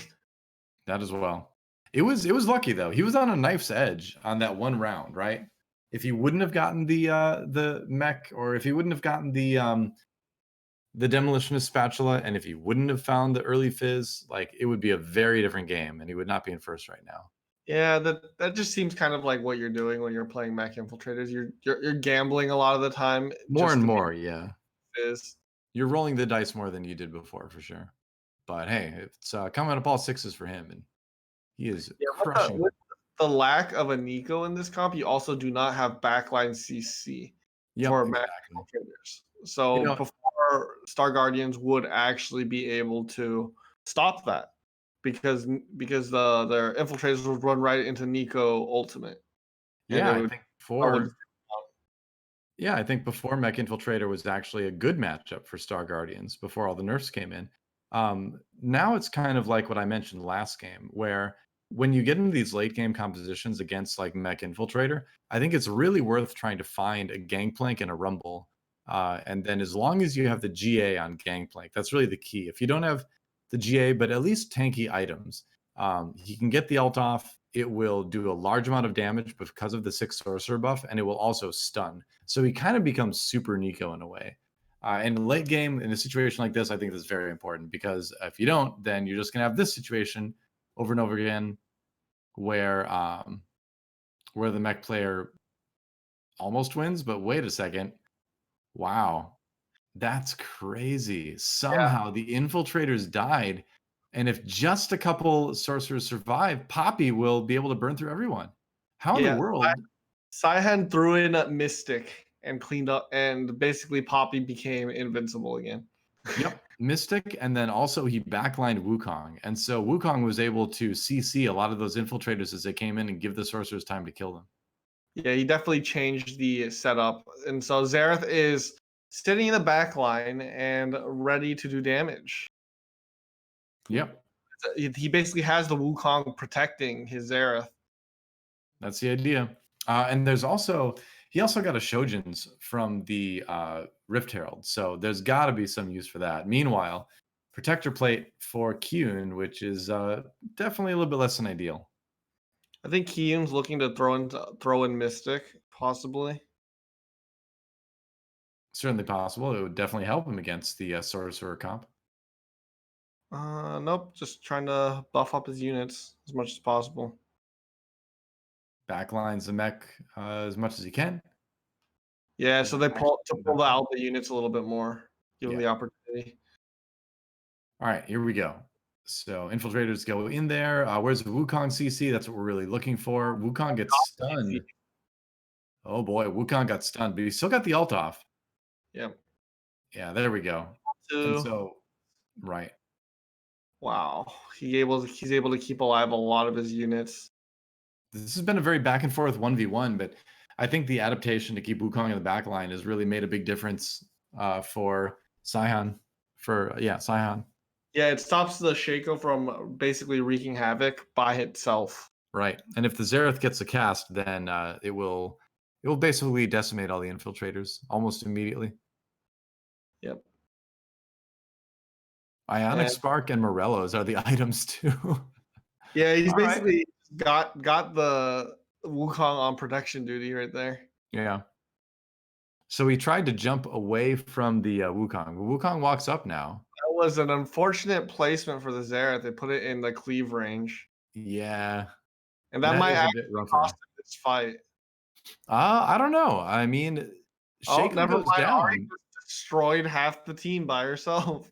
Yep, Ari's got good items, and that's a win. So Seihan actually getting it done with sorcerers for I believe the second game in a row. Is that right? I believe so. He actually came out on top of getting sorcerers doing tons of damage. It's Yeah. He took second in game number 1 with a sorcerer build with a 6 sorcerer. He took first in game number 2. So, hey, I am paying attention now. I am very interested in seeing how this is going to go because 2 Vanguard start, 3-star Poppy, focusing on getting Poppy items first, going into pretty standard sorcerer stuff after that. And we may actually have the rise of a new comp here. yeah, sorcerer is very flexible in terms of items because you can shift your carry around in sort comps based on whatever items you have. You just have to make sure your Poppy is super tanky. And Right. we saw as early as in around the mid game, the Poppy can actually out tank the mech if you have proper items on it on I think her. one interesting adaptation that we saw this game from last game is that he made Ari his carry and not Vel'Koz. And I actually really like that as a longtime Sorcerer and Star Guardian player. I will do anything I can to not have to use Vel'Koz because his ult is so unreliable. So I am 100% for itemizing Ari instead of the Vel'Koz and just not including the Vel'Koz at all in your 8 sorcerers. Yeah, if you think about it, Ari also does true damage with her orb. So on Right. the way back, so it does help her with her damage when people start throwing in Mystic or whatever, or just a Dragon's Claw or something, just to reduce that damage. So you can't really itemize against the Ari as Yeah. well. So Saihan on top of the lobby right now, a second place and a first place. So great start for him. Kyun in second place, a couple mech infiltrator finishes that did pretty well. Crowan, though, crazy results. First place all the way down to 7th in game number 2. Anya moving up or moving down a little bit in terms of his results in game number 2. So we're seeing some shifts here. Godlike and Kurum, though, the lobby anti-leaders right now, definitely not having the greatest results so far.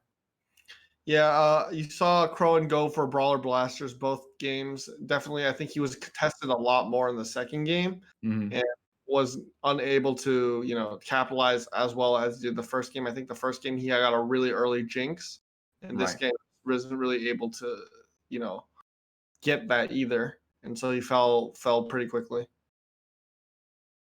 That's right. So we are going to take a break, guys, and you get a couple minutes to digest that game before we come back for the last 2 games of the night. Really, really cool stuff happening already in lobby number 2. So don't go anywhere. Starside Invitational returns right after this.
Welcome back to a galaxy of wonders here on the Starside Invitational. I'm DoA. With me is Yuuj, as always, for this tournament.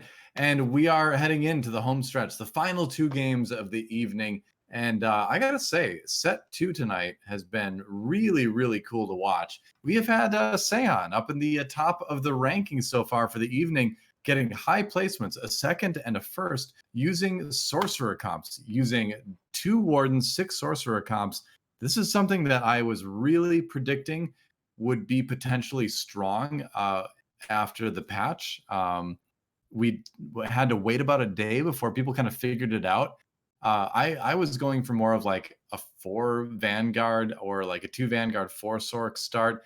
But this Poppy 3, like I underestimated how easy it is to hit the Poppy 3 with good items and then go from there. So I think Seihan may have cracked the code as far as making sorcerers working on the meta, and I really hope he keeps doing it because I want a bigger sample size. I want to see if this is still going to keep working or not. Yeah, I do like how sorcerers are back in the meta. It's because it seems like either they're in the meta or they're not in the meta. Since Yeah. they're usually really hard to balance them being too strong and just right. I think in this case, it's somewhere around just right. You still have to hit the perfect items. And in that case, he was actually able to take it to the next level with 6 Star Guardians Mhm. because of the fact that he hit the Star Guardian spatula item and was able to put it on his Wukong, giving him 6 Star Guardian, 2 Chrono, and what was the other one? Oh, 6 starting, Vanguard. and Yeah, then yeah. yeah, Yep, and so Vanguard, Chrono, Sorcerer, Star Guardian.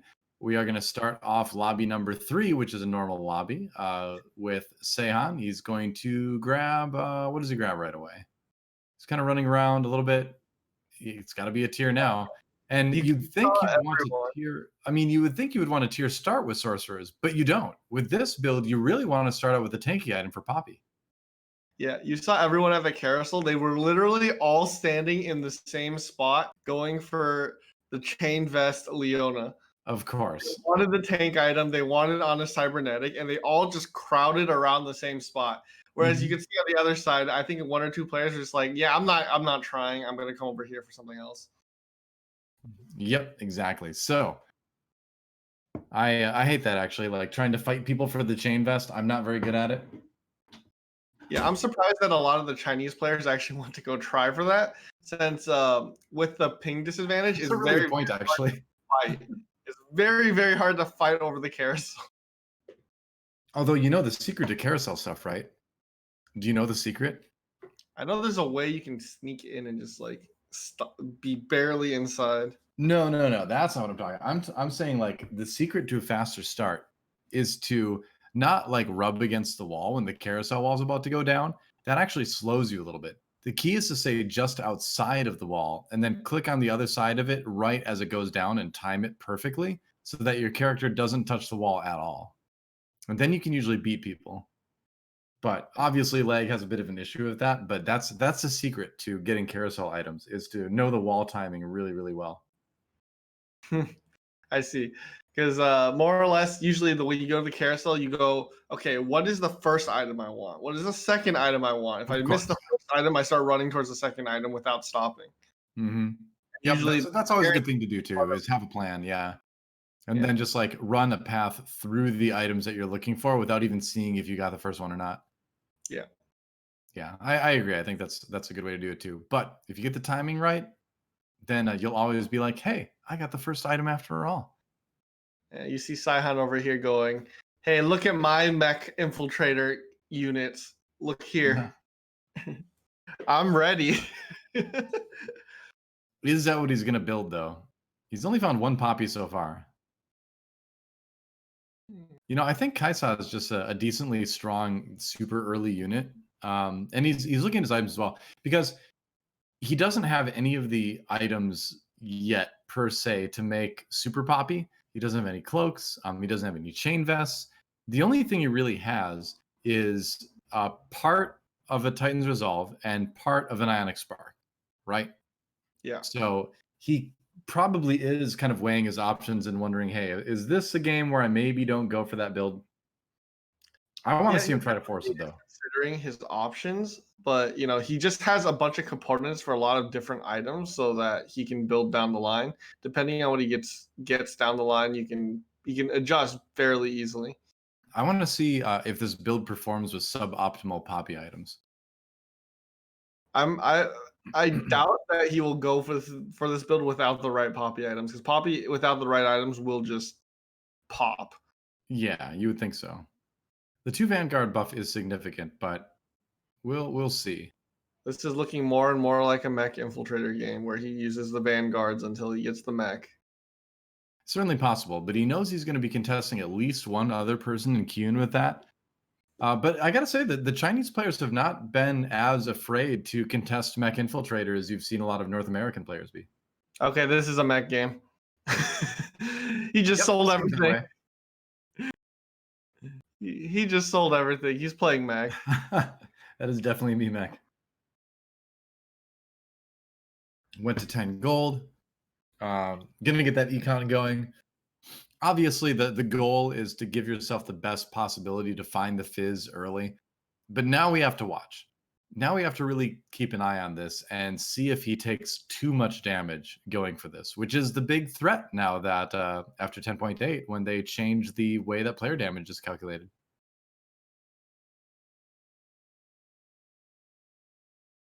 So just 2 out of 4. And again, he's not planning on putting anything else in, just saving up as much money as he possibly can. Yeah. We'll move over to see what Chrome's up to, because obviously Sihon's not going to really show us a lot of action for a while. 2 Chrono, 2 Brawler for Chrome right now. Yeah, Kurum looks like he's kind of trying to go wide right now to see whatever two stars he can get. That's if you sell all those units, yes, you'll be able to get 1 extra gold, but then what's the use of that if you don't actually know or want to commit yet? Right. Ooh, the shield denies the Darius dunk. But that is a Malphite 2 versus a Malphite 1. That said, the Chrono definitely making a big difference. Yeah, I'm actually getting after seeing so much Twisted Fate, I'm just becoming more and more of a fan of having like Twisted Fate in my comp. I mean, yeah, Twisted Fate can just finish off. He can execute so many people in the very, very early rounds. And obviously, Chrono is a very strong early synergy as well. So Yep. there's a couple cloaks and a bunch of chain vests. Wow, defensive item carousel. So everybody that was missing a chain vest or a cloak, well, here you go. Yeah, Sihon picked up the Giants belt, so he's got his Morellos already for his Right. Kai. Yeah, that's a big item. Yeah, people, And you're gonna see a lot of red buffs or a lot of just red buffs being made in general with all the brawler blasters.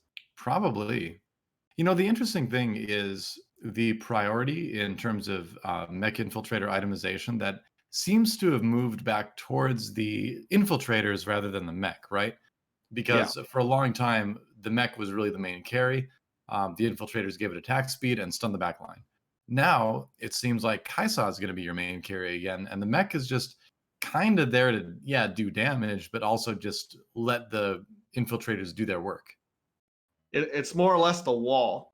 Right. So what I wonder is why don't you just go Vanguard infiltrators then, for a good period of time? Like you could go like Vanguard Mystic infiltrators, and I feel like that would just be as strong as say having a mech. Yeah, I think part of it is just inexperience. People just haven't had a chance to really try that as much yet. But I tend to agree. You can put the mech items on one of your tanks, obviously.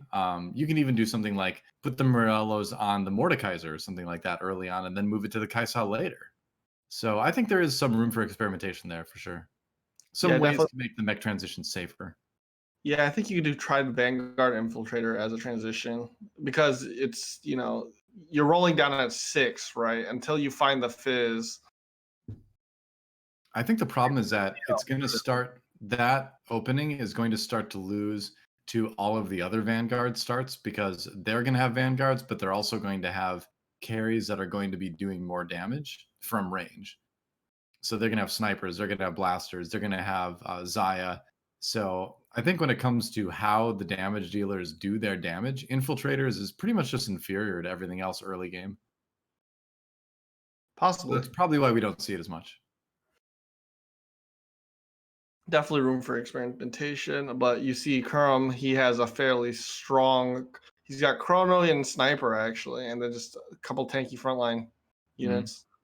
Hey, who wants a Kalen too? Is it Kurum? Maybe? Yes. Of course. Why wouldn't he? He's got the Ash in there. He's got the Sniper going. Doesn't need another one though. No need for that. I think Kurum is definitely looking for a fast 8. Yeah, it's possible. Wondering if Brawler Blasters is the plan or Snipers is the plan. He's left himself open to a couple different things. He even has that Cassidon to throw in there to get the Celestial buff in the near future. Yeah, I just wonder if he's gonna plan on keeping that Hand of Justice there. Oh, as long Maybe. as he keeps the TF in. I mean, the Chrono is really good to hold on to, and TF can certainly use Hand of Justice. So I don't think it's really hurting too much. Yeah, I think it's very likely that he could just move it onto a Kale later. Yeah, there's a lot of stuff that could benefit from it. So looks like we're going to see what Shitu is up to this game. Vanguard Sorcerer is his start. And oh boy, are we actually going to see this from him now? Yeah, Dragon Claw on the Poppy. So I wonder, are we going to see the Candyland into the 6 Sorcerer build from him now?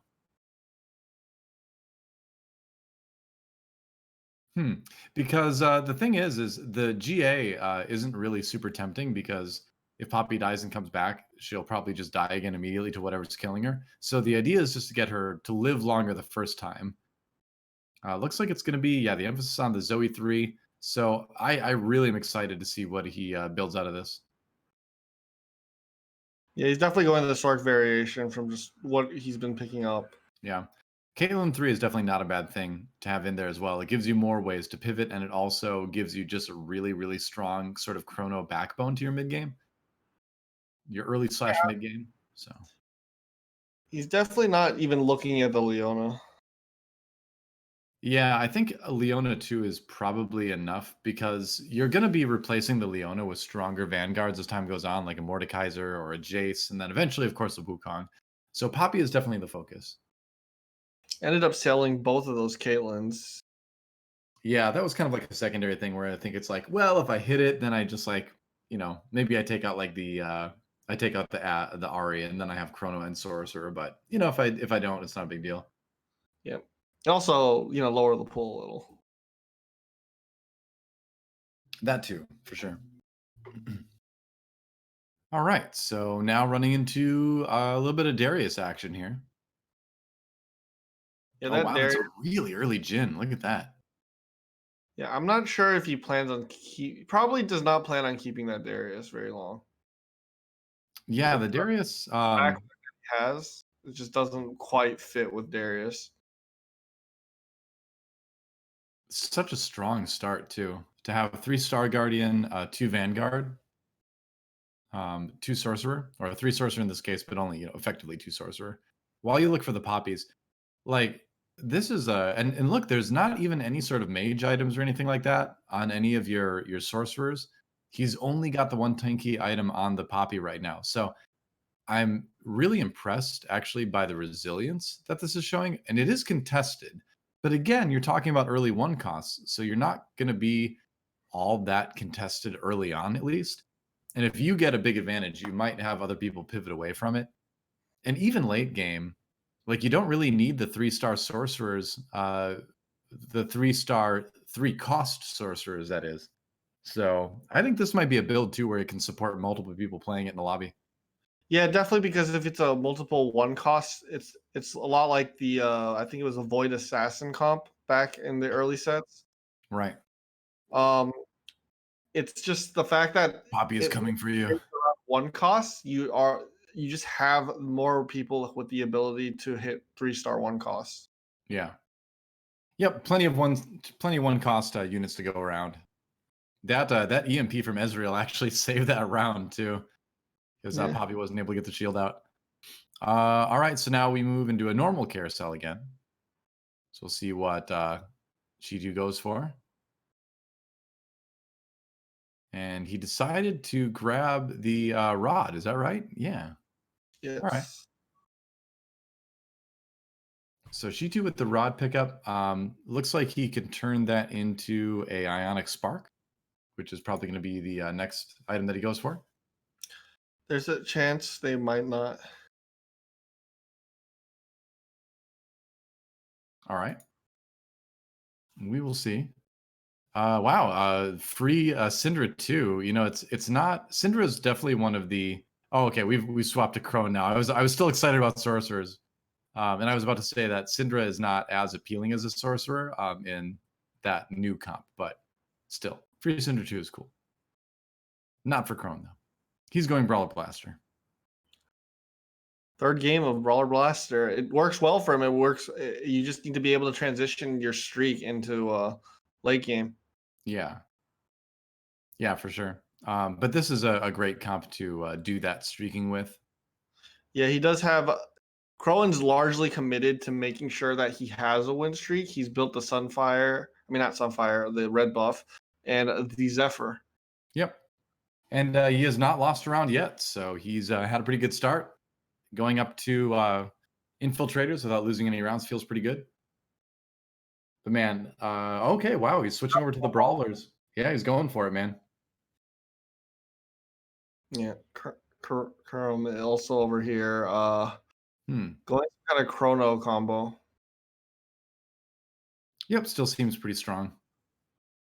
Zephyr onto the Vi. No, he's going to Zephyr the Kaisa. Yeah, good choice there. As looks like, again, of course, Saihan going for Mech Infiltrator, like we talked about a little bit earlier. Oh no, Crone's win streak looks like it's going to be safe. All right, that's a relief. Yeah, Saihan is having the struggle of not being able to find a Fizz right now. Yeah, I mean it's so difficult to find it before like stage 4 anyway. But still, you know, this is one of those things. Mech Infiltrator, I feel like, is a big risk right now, especially if you're doing what he's doing, which is trying to use the Mech Infiltrator units before you have the mech. I feel like that's really opening yourself up to a lot of HP loss. Yeah, definitely. You need to have like the full comp. Oh, he had the Fizz. He finally found it, but Good. It's going to be good for him. Someone else. I think there's 2 mech players. Yeah, there usually is. I didn't see what Kyun is playing, if he's playing mech as well. He's been playing it a lot tonight, so it wouldn't surprise me. Probably he's going back.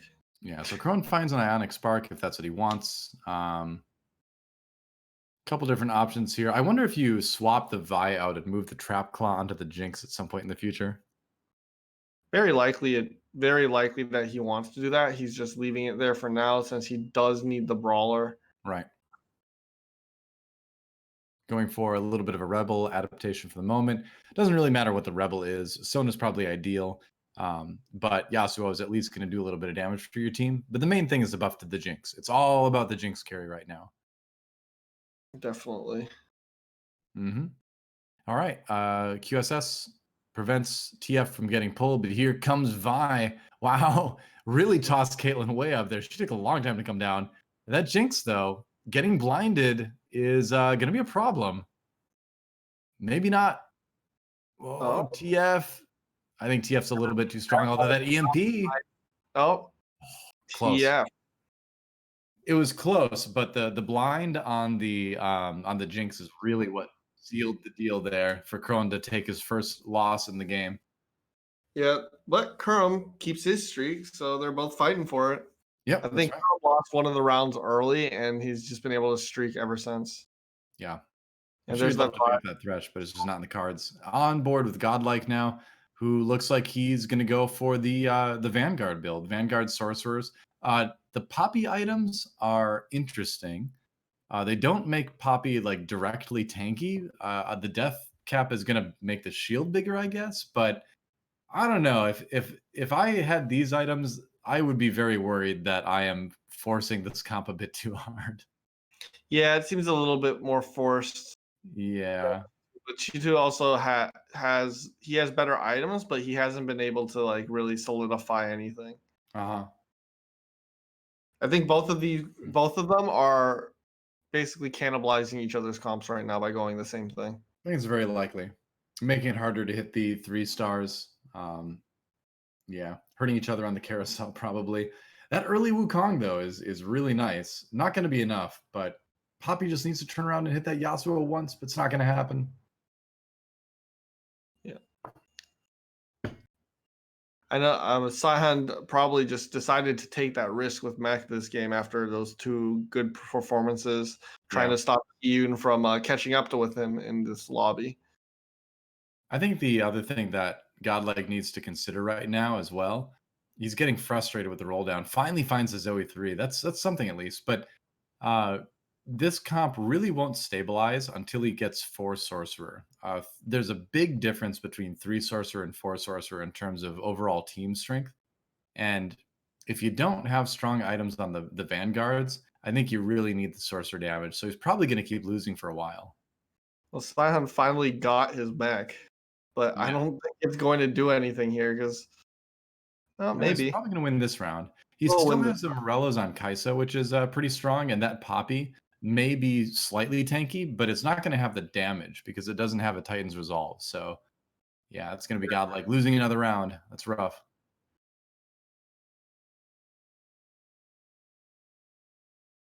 Yeah. Godlike is he doesn't have a cloak which he really needs for that Poppy.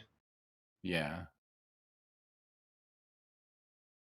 Don't you hate it when like the carousel just doesn't have the item you want? You're like, oh man, all I wanted was just this one item, and the carousel I doesn't give anything. lost to get this item. Can you just please give it to me? Yeah. So he picks up the bow, which is I'm trying to remember what items he had. Why would he want a bow? He must have like a belt. He must be trying to make a Caesar portal, right? Yeah, he is. Okay. Portal. Yeah, he can't put it on the Poppy though, which is the biggest problem. Because you would want that on the Poppy for the longer lasting, tankier front line. Yeah, this is, ladies and gentlemen, this is what it looks like when the Candyland hyper roll comp does not work. This is what it looks like when it doesn't hit right now. It This is what we're feels seeing. really bad, except because you're trying to hit a one cost and you can't find a single Poppy. Too many other poppies out there, despite the many poppies. He's gonna ZZ Rot his Zoe actually, which Zoe dies really late in fights. So unless you're counting on ZZ Rot minion to just carry you, this item is not gonna end up helping him that much. Yeah, I know. His thought process being, "Hey, I will put on the 3 star so we get the most health," but it's in the backline, so it doesn't really help. Right. So I think maybe it would have been better on the Wukong instead because Wukong would have become more tanky himself with it. And you're going to 2-star the Wukong eventually, right? So even though it's not a 3000 HP Caesar minion, at least it's decent. At least it does provide a little bit more frontline, right?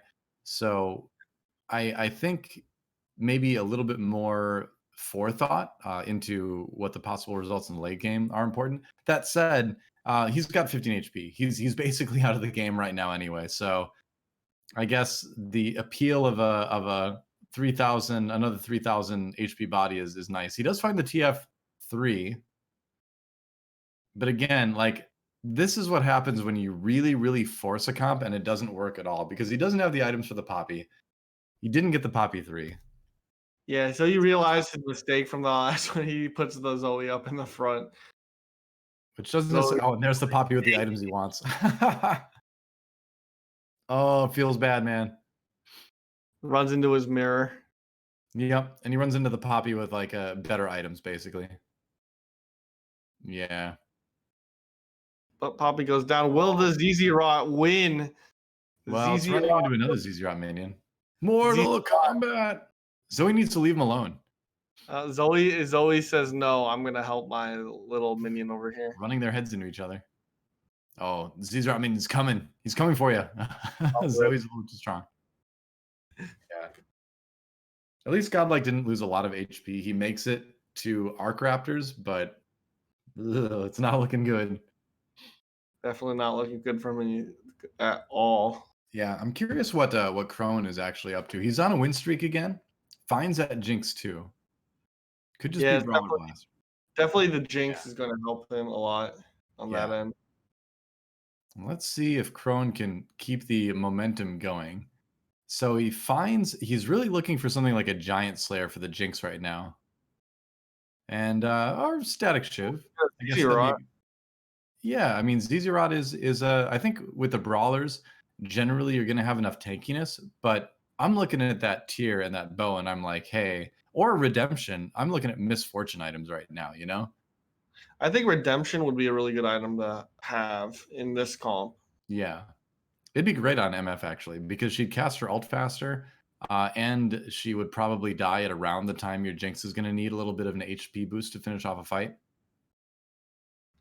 Yeah, it can work. I think a lot of people, if he was trying to to put it on his MF, you would just throw it on the Graves or the Lucian right now. Yeah. But he chooses to put it on his Vi. Yeah, why not? He makes what he does is he kind of like a mana boosts the item so that Vi got the ult off early, which was really instrumental in getting her back on the Kale, back on the back line. So that was a really nice little technique from Crowan to keep the win streak, showing us how you can sort of like use the mana items to supercharge one of your guys' spells.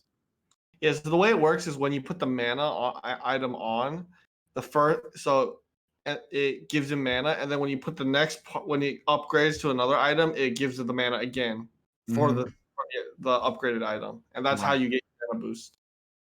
So you essentially get double the mana that the tier provides instantly. Yeah, It is interesting. Nobody going for the Aurelia addition to Brawler Blaster today. Hmm. yeah. This today has just been more about the Rebel variation for a bit, and then I think it's a yeah, stronger mid lane or mid game rather, and not having to rely on finding yet another forecast unit is pretty nice. I don't think you want to add more forecast unit into a comp like Brawler Blaster. Godlike with the double Zzrot portal on Zoe now. He's going all in, and he won. He's actually won a couple rounds here. That's kind of funny actually. Starting to find some of those 3 costs. So he yeah. may not take 8th. But look at this right now. NA fans rejoice because the bottom 4 is all the Chinese players right now in the lobby. Here's your moment, NA number 1. We'll see how For long now, it lasts. we'll see how long it lasts. Yeah.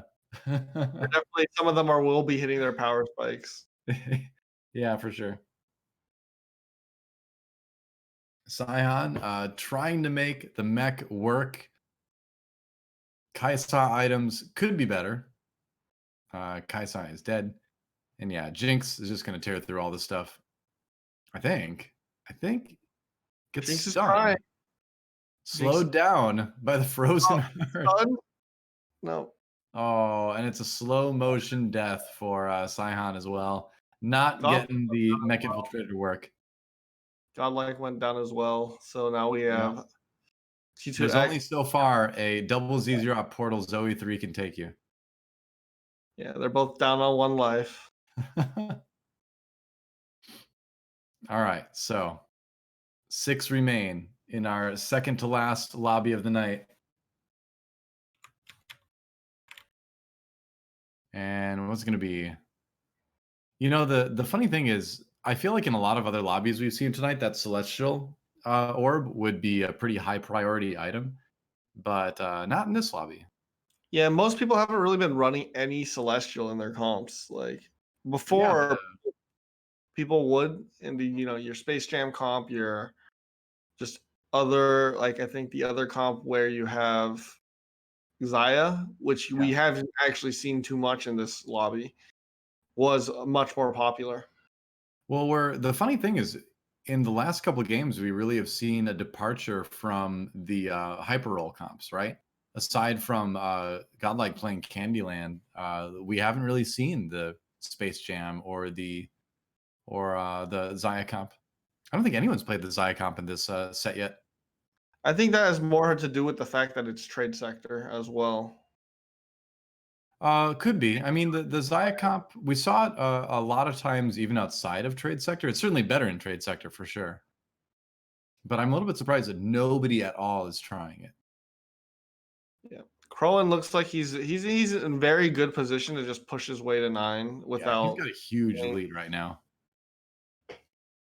and he'll even have 50 gold likely to roll down on once he is level 9. Yeah, for sure. I mean, he's sitting on a bunch of 5 costs, giving himself the option of sticking in something like an Aurelion Soul 2 for the Rebel buff, or a Lulu or something. So I like that he's sort of preparing for different late game 1v1 scenarios. But here's G2, who has hit a Now that Godlike was out, he was actually able to hit all his 3 stars. yeah, but he's still level 6, and he's nowhere close to 6 sorcerers. And I feel like this Jinx is just gonna win, right? No, Right? the Oh my Poppy. The gosh, Poppy might. Poppy. This Poppy is unkillable. The Poppy is basically going to carry him, What and am I so watching? I wish I could see Crone's webcam right now. I wish he was running his webcam today. yeah, I think a lot of the NA players chose not to run webcams today due to the fact that they really wanted to focus Yeah. and make sure that they did a lot better today. I mean, it's great to see them really trying, and the results yesterday seemed pretty 50-50. I think China came out with like a couple more number ones, but I think it was like 5-3, so it was nearly even as far as like total results go. But Yeah, no, a lot of them were very disappointed with their own results and wanted to make sure that it was way better today than mhm, yesterday. I like it. The more seriously people take it, the better. It's awesome actually seeing the pros take a tournament seriously, because a lot of the tournaments in the past, you've got like 1 or 2 pros that are like, whatever, I don't really care, just online tournament. But it's like, no, man, this is your esport in like this is your esport in the COVID virus world that we are in right now. So it's just as serious as anything on stage, and I'm glad to see people taking it like that. So It's goes for the Aurelion Soul 2 with the Chalice. That is yeah, pretty good. yeah, definitely good for Aurelion Soul. It's not as good as it used to be because Aurelion Soul's mana pool is way higher than it used to be now. Well, he got buffed in the patch though, so he's definitely back. He's closer to the way he used to be than on 10.8. Yeah, but mana items. The idea was to make the mana items less helpful, for specifically tier and Right. building a Seraph. Well, they definitely succeeded with that. Carmex takes a loss. Aurelion Soul's dance. I don't know how to interpret that. Oh no, Poppy. Poppy The has mech fallen. takes down the Poppy. Oh, This is an NA last top poor 4 game. Poppy. Yep. He tried so hard and got so far, but in the end he took 5th.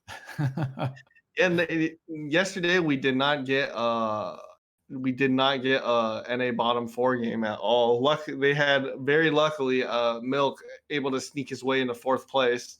Yeah. So at least NA was not at all at the bottom.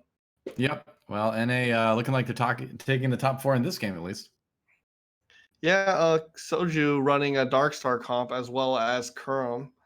So I like the QSS on the Xerath too. That's pretty strong.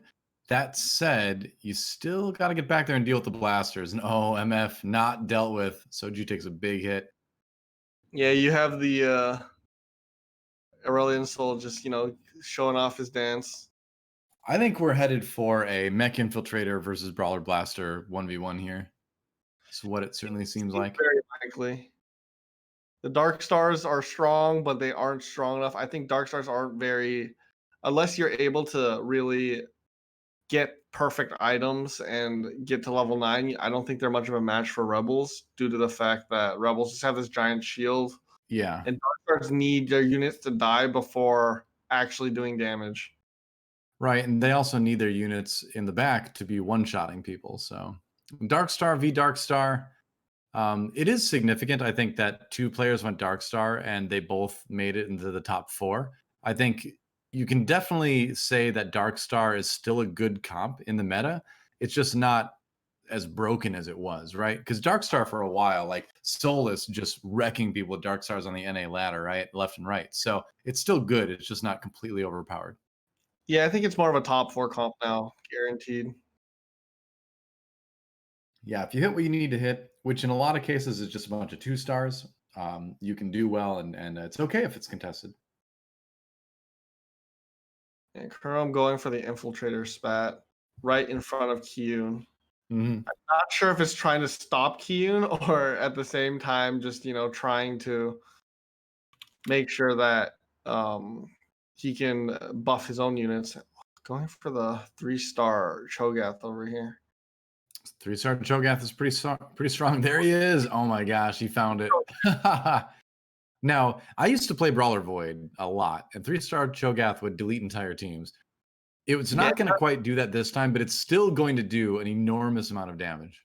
It does 2,000 damage when it pops people up, and I think it stuns for like 4 seconds. Yeah, 2,000 plus buffs, right? So yeah, yeah. the base damage is 2,000. Oh, only ults one person. Rip, Cho'Gath, you fool. Doesn't matter. Doesn't matter. No. Not strong enough to beat that. Looks like Carmex is going to be dead here. I believe. Shaco wasn't able to pull off a miracle. Yeah, and so it will be Mech Infiltrator versus Brawler Blaster with a splash of Rebels at level 9. I'm pretty sure Brawler Blaster might win this one. I'm really curious. It's going to be. It really depends on where Cho'Gath decides to cast a spell. I think it's partially that, and I think it's also if the mech can get in, right? Because a strong mech can also just one-shot your team. But because it's not pure rebels, he can do the right thing, which is to separate your team into 2 groups. I think that was very smart. Yeah, he got the perfect Zephyr onto the Kaisa. Kaisa's not going anywhere. Literally just gets blown up as soon as she comes down by Cho'Gath. Crowan, how did I know? All right, he's got one more round to go though. Kyun's still alive. Yeah, Kyun definitely got outplayed right there. Yeah. But he did the right thing. Like it's hard to actually go wrong when you separate your damage dealers like that against Mech Infiltrator, because one of the sides is going to be safer, right? So it's the best thing you can do against a Mech Infiltrator player. Separate your DPS. So what is he rolling down for right now? Trying to find a Shaco 3 possibly? I think he's find whatever he can find at this point. Trying to find a Fizz 3. Like if he finds Golden Mech, which I don't think he will this game, then you just delete whatever your mech touches. But doesn't look like that's going to be the case. Yeah, giving up on the. He has every single buff for the Gangplank right now. If he had a Gangplank 2, it would probably be very, very helpful for him right now. But right. With the Trap Claw and Gangplank too. Oh, and he's got Shojins. I would maybe consider frontlining that Gangplank to guarantee the ultimate. Yeah, okay. Yeah, that's his choice right here. Yeah, I think that's definitely the best way to do it. Oh, that GP ult could actually be really strong. And it's going to land really fast too because he's got the upgrade. Here it comes. Oh, yeah, that was a good GP ult. Oh my gosh. I don't think it's enough. No, MF gets the ult off anyway. Wait, Kaisa came back up. Oh, baby. That was close. He's dead. Mech Infiltrator takes it. All right. Yeah, that's I mean, he did exactly what he needed to do. He got the GP upgrade, put the Shojins on him, put the GP in the front line to guarantee the ult. And when everything's grouped up like that and Gangplank is ulting you, you're going to have a bad time. So, yeah, I think that was a pretty perfect play by Kyun at the end as far as positioning goes, and it got him the win.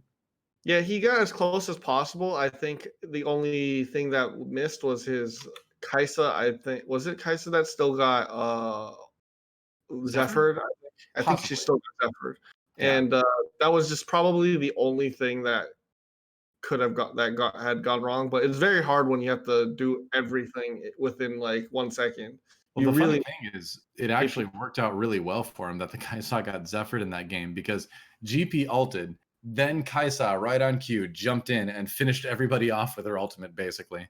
So that's the timing could not have been better there, and the Zephyr kind of served to help him out. So we have a tie for number one right now after 3 games down. Q and Crowan tied at 22 apiece. Meanwhile, we do have Sion from the Chinese scene holding it down at third, Soju at fourth, and then so on from there. The unfortunately Godlike again finds himself down towards the bottom of the rankings. It's been a tough tournament for him so far. Yeah, you have Godlike just not able to pull out with what he needs. He keep having to run these reroll comps. He keeps running into people who are running almost the exact same comp as him. Right. Just he's not coming out on top.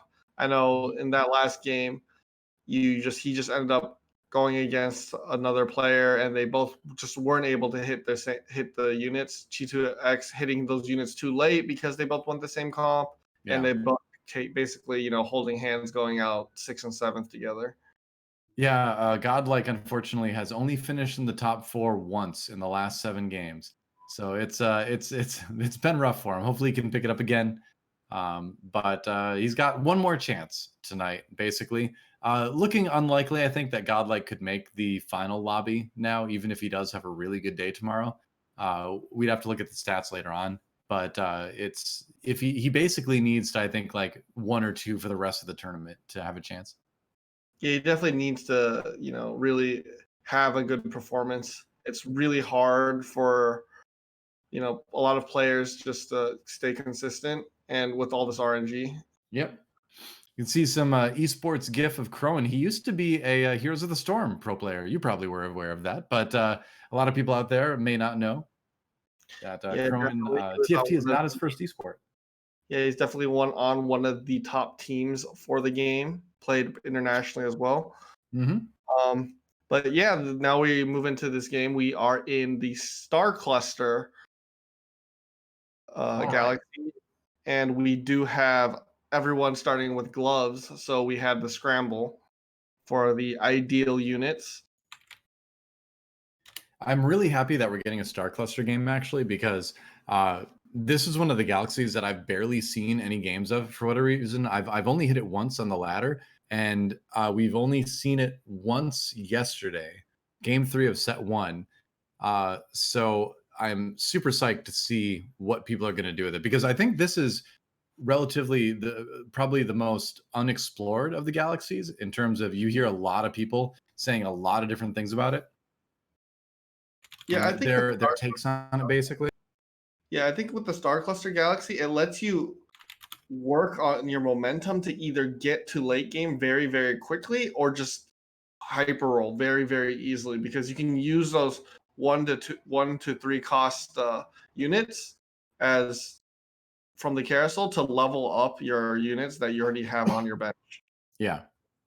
Man, I would be like making a beeline for that Poppy immediately. I want to play So that Vanguard Sork build so bad now. it doesn't matter what items on her. We can Nope. we can make do. We just need that 3-star poppy. You can make anything into a tanky item, except for maybe a tier. You can't really make a tier into a tanky item. Sure you can. Just turn it into a frozen heart. Oh yeah, I suppose. I always forget Frozen Heart exists. Yeah, It's Frozen Heart was underestimated by missing me for included. a long time since no one really wanted to build Frozen Heart unless you couldn't build anything else. It's not a bad item by any means. It's just Yeah. Well, it keeps getting buffed too, so eventually it's going to become really good. yeah. So GA, Shojins, and Frozen Heart. That are the options for Crone right there. And he's just going to wait it out. What's he going to build? He's got a couple Zayas. He's thinking like, all right, maybe if I pick up a bow, I can go Pikachu. Go Zaya in the Zaya Static Shiv. But did not find the bow yet, so. Yeah, everyone's just kind of thinking what to do. Right. And ultimately at this point in the game, it's not honestly that it's more about do you slam a big item or do you just let yourself lose down and get carousel priority, right? Yeah. Saihan going in with just 3 really, really strong level 1 units. Yeah, he hit the 2 costs. Crone, unfortunately, getting a lot of 2 ofs, but not a lot of 2 stars. Yeah, he's got a lot of 1 cost units, but he's just getting pairs. It's just unfortunate. Yeah, he'd like win a hand of poker with that, but not going to win early TFT rounds. He's got 4 pairs right now. Oh, well, now he's completing his There you pairs. go. Hey, all right. Yep, it was inevitable. Do you really want the Fiora too? That's a good question. I mean, Thinking about you don't have any Leonas. Oh, no, I take it back. You have 1 Leona, but I don't think you're really thinking about a cybernetics opening that seriously right now. I don't. I would personally just buy it since it wouldn't make a difference either way, and I just decide if I wanted it later and sell it. Yeah, that's very true. He was thinking about how he can make that happen end level, so he sold a couple and then put that in. So it is interesting that most players will prioritize saving hit points rather than carousel priority in the meta right now. Yeah, these days it's very easy to just die really quickly, and the most consistent way to get high placing Yep. is just outscale people early, and then when you get to late game, hope someone else kills the person that's stronger than you who is very close to death, Right. and then you'll just sneak your way into the top 4. That is correct. Finds a couple Zoes. See what he decides to go with.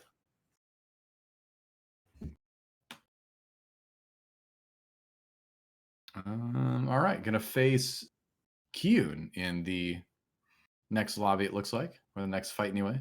Oh no, he's just scouting right now. My bad. I was looking into the future. Look at Soju with his 2 Vanguard setup, 2 Poppies and 2 Leonas, just in every corner. It's a lot of vanguards. All right. Chain Vest. Yep, puts the sword on Fiora just to give her a little bit of a damage boost here. But looking at what Anya is building, it's just a lot of the same. Like right now in the meta, it really just seems like you're just trolling for 2-star 1 costs, right? And just trying to build as strong of a Vanguard related comp as you can. You can go brawlers. Obviously, Blitz is very disruptive, and it looks like it's going to win it for Kyun this time. But Vanguards are definitely the play level 1 these days. It's a lot easier to hit those, and let's look at the carousel. Like everything is 2 cost and will come out as a level 2. That Ari, man, I would be making a beeline for that Ari with the tier. Wow. Soju going for the Darius with the rod, definitely good pickup right there. Oh yeah, for sure. There's a lot of good stuff. Jin Zhao with the bow is solid. Crone goes for the Jin Zhao with the bow.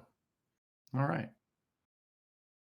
Yeah, a lot with the star cluster, a lot of it starts becoming less about the item and more about the unit in the early game for like the first two to three carousels. And Yep. as you get to the later ones, then it becomes more about items. Yeah, very true. It's nice to have another 2 costs early on, but I think that bow is probably going to get moved over at some point in the future. Could become a Giant Slayer, could become a Last Whisper, so I don't think that Jin Zhao is going to last. Moving over with Anya now, who is just going with the 2 Chrono at the moment, adds in the Ash that he finds fairly early. Not a very strong front line, but I guess you put the Malphite in the back. All right. Does Things end can up selling the Sona for the still, eco, basically. yeah, things can still get Blitzcrank hooked there, but at least the Ash can't. All right, so IE temporarily on the Ash. And what's next? Runs into Kyun, who is picking up a lot of sorcerers actually right now. Interesting. Maybe he's definitely not going mech now. It doesn't seem like it. Just his based on his board and his gold, it just doesn't look like he will ever transition to mech this way. Right. And the question is, what will Anye transition into now? All right, so Celestial is an option now, along with the Ash. You maybe want to take out, like, I guess you don't want to lose Chrono here.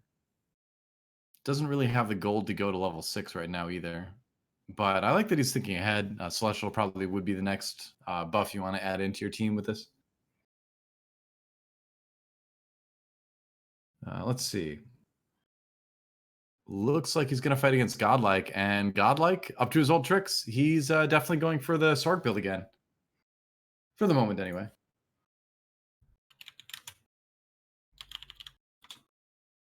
Arrow goes out, does a good amount of damage, Yep. but All right.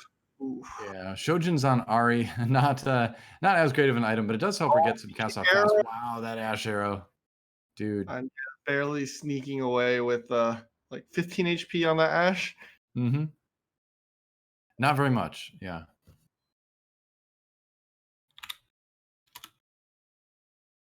Okay, so finds the Graves 2 as we go into Terror Bursters.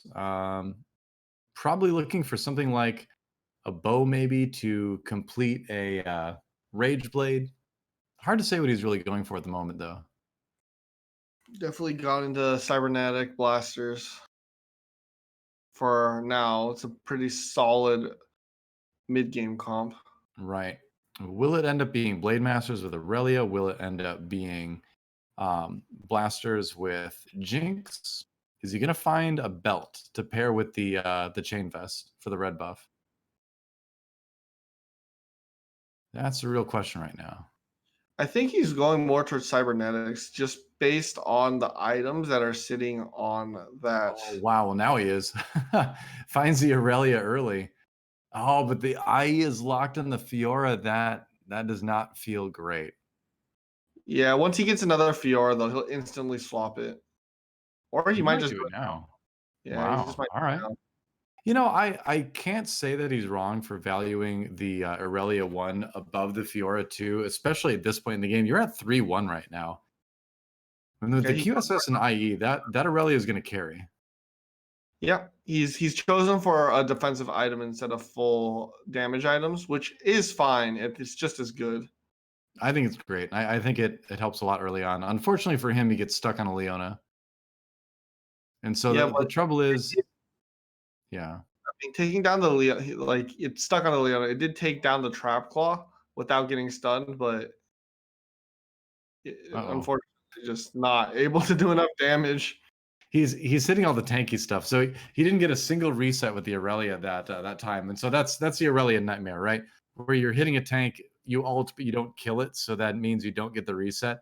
Whereas if you hit something squishy, you kill it and you immediately just start ulting their whole team, right? Yeah, So now he yeah, has Blade Master though, so took right. out the found the Fiora, took out the Leona, and threw in the Fiora. Yep, because he wants that Blade Master buff with the Shen, so that'll be a nice little damage boost. Actually gets the Mana Reaver in there with the Cassidon as well. Yeah, pretty solid comp right now. More or less, just not so much tanky, but if Fiora is able to get in the back line, then it would be very good for. I mean, not Fiora, Aurelia, get into the Right. back line. So as the game goes on, the idea is to add in Chrono and to add in Celestial, and then with those buffs and a stacked Aurelia, you can start to really do well. But right now, you know that Aurelia 1 just not that strong in the face of so many 2-stars, even though it is a 4-cost minion. I still don't think it was a mistake to sell the Fiora. I think the Aurelia is comparable with those items strength-wise right now, but he's just running into a lot of really strong boards at the moment. Yeah, Aurelia keeps getting stuck on the poppies and the Leonas, just never actually getting through them and just stuck. I do wonder why he has the Leona geared more towards the middle of the map. Generally, you'll see Leona's placed to the, or Aurelia rather. Generally, you'll see Aurelia's placed to the right or the left because you don't want to get stuck on the tanks. Yeah, you want them to be able to sneak around the sides and then get into the back line. Yeah. Well, another fight begins. A little bit tricky to see what's going on, but I see a little bit more green. Oh, double ash arrows. Lucian doing what he can, but that's just a chain vest. It's not a red buff. And Yeah, it's just too good. With especially with Chrono and Sniper, you're able to just do a lot of damage from super far. yep. With Sniper, if you can't dive into the back line, those will kill you very, very quickly. So a couple 2-star 3 costs now. There's I guess you could maybe grab the TF as well. Someone's trying to finish a 3-star TF. Yeah, Anya went straight for the one cybernetic on there to help with an item to just add to his comp. You have a perfectly built Vi, and you don't have to touch it anymore. Hmm. Yeah, we'll see. Let's check out what Kyun's doing right now. And he actually finds the Nico. Okay, so that's kind of interesting. She is just a stronger frontliner. You do have a stun, an AOE stun. So early game in terms of things you can do to protect your Kale, I'm not opposed to this at all. He does have the Demolitionist as well. 2-star Ziggs, 2-star Rumble. And that's something I was kind of wondering about going to this patch is if we would start to see a little bit more Demolitionist being played kind of in isolation as a mech infiltrator would be building up towards their mech. Yeah, you right now basically you're seeing Kyun just Where's he going? waiting to get his mech items, and Where he's was Rumble going there? That was weird. He just kind of walked away from everybody. yeah. Nico, one more ult. Oh, Yeah. yeah. And Kyun needs to wait till he actually hits it. pulls out the Aurelia just to show Anya and be like, hey, man, I'm going to hold this for a little bit. Hope you don't mind. Yeah, let's just hold it for a bit. Maybe we'll get some fizzes. Yeah. Hoping anyway. Yeah, that was a weird fight. Like the Rumble was attacking, and then he just decided to walk back down towards the bottom of the map and then like take a long route back to the fight again. Yeah, Rumble just decided he didn't want to play anymore. I've never seen that. He's like, I'm not part of the mech. I'm not really gonna be participating. I'm done with this game. I'm out. Yep. Chat advocating rolling right now. I don't know, guys. I think you want to let him econ a bit here. 60 HP. He's still safe for now. Maybe not for long though. Kale with the thieves gloves is not going to get you very far. Yeah, I'm pretty sure there is definitely another Mac player in this lobby. Yeah. Not sure who it is though. Here's what's really crazy. He has 0 Kaisas right now. Yeah, This could be one of very the big problem. this could be one of like the ultimate low roll Vanguard infiltrator or not Vanguard mech infiltrator games we've seen. He does find the fizz, so there is that, but he doesn't even have 2 infiltrators. What is this build? Mech pilot demolitionist, I guess. I mean, he's got around. There we go. There's a Kaisa and a Shaco. So now he finally is going to be able to jump up to 4 infiltrators. But for a moment there, it was looking very, very weird. Okay, so Now he's finding it all. Okay, there we go. A big sigh of relief as Mech Infiltrator comes together finally. definitely good for him. Now I wonder though if he's maybe going to. Okay, he's not, right? Yeah. Okay, there's 4 Infiltrator. I was like, is there a world where maybe he goes 2 Infiltrator Demolitionist? He's thinking about it. Yeah, I kind of like this. So right now, the struggle that Mech Infiltrator players seem to be having is surviving the mid game because of the nerfs to the mech. Put on the Ziggs, yes. And I think this might be a good answer because keeping Demolitionist the ability to stun the backline and Sorcerer for the extra damage is kind of cool. Might help you win a few the late game fights like this once the mech is broken. Yeah, just a little bit of CC is always good. This is Uh, actually good. This is the best Kyun could get because he wants to keep his loss streak right now, right? But Maybe. I Yeah. mean, if you lose by 1 unit, it's usually the best case scenario for you, especially if you have such a large loss streak. True. He still is healthy enough that he can just kind of wait. Right. But I like this because the mech lacks in damage and HP at this point. Bramble Vest is going to help. I like the cloak adaptation as well.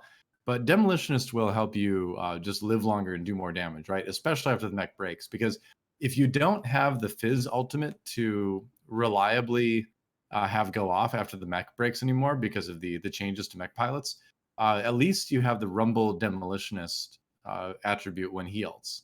So it's kind of like you get that CC that you don't get from Fizz anymore. Looks like he's going to win this round just fine, though. against the other mech infiltrator player. Yeah, the other mech infiltrator does have a Kaisa 3 though. Well, that's where all the Kaisas went. Yeah, Saihan's basically challenging Kyun right now. I will out mech you. He's built enough points for him to solidly be up at the top 4, and he now is trying to compete for the mechs. Yeah. Well, so here's a question now. Do you, do you go into something like Mech Sorcerer? He sells the Kazakhs.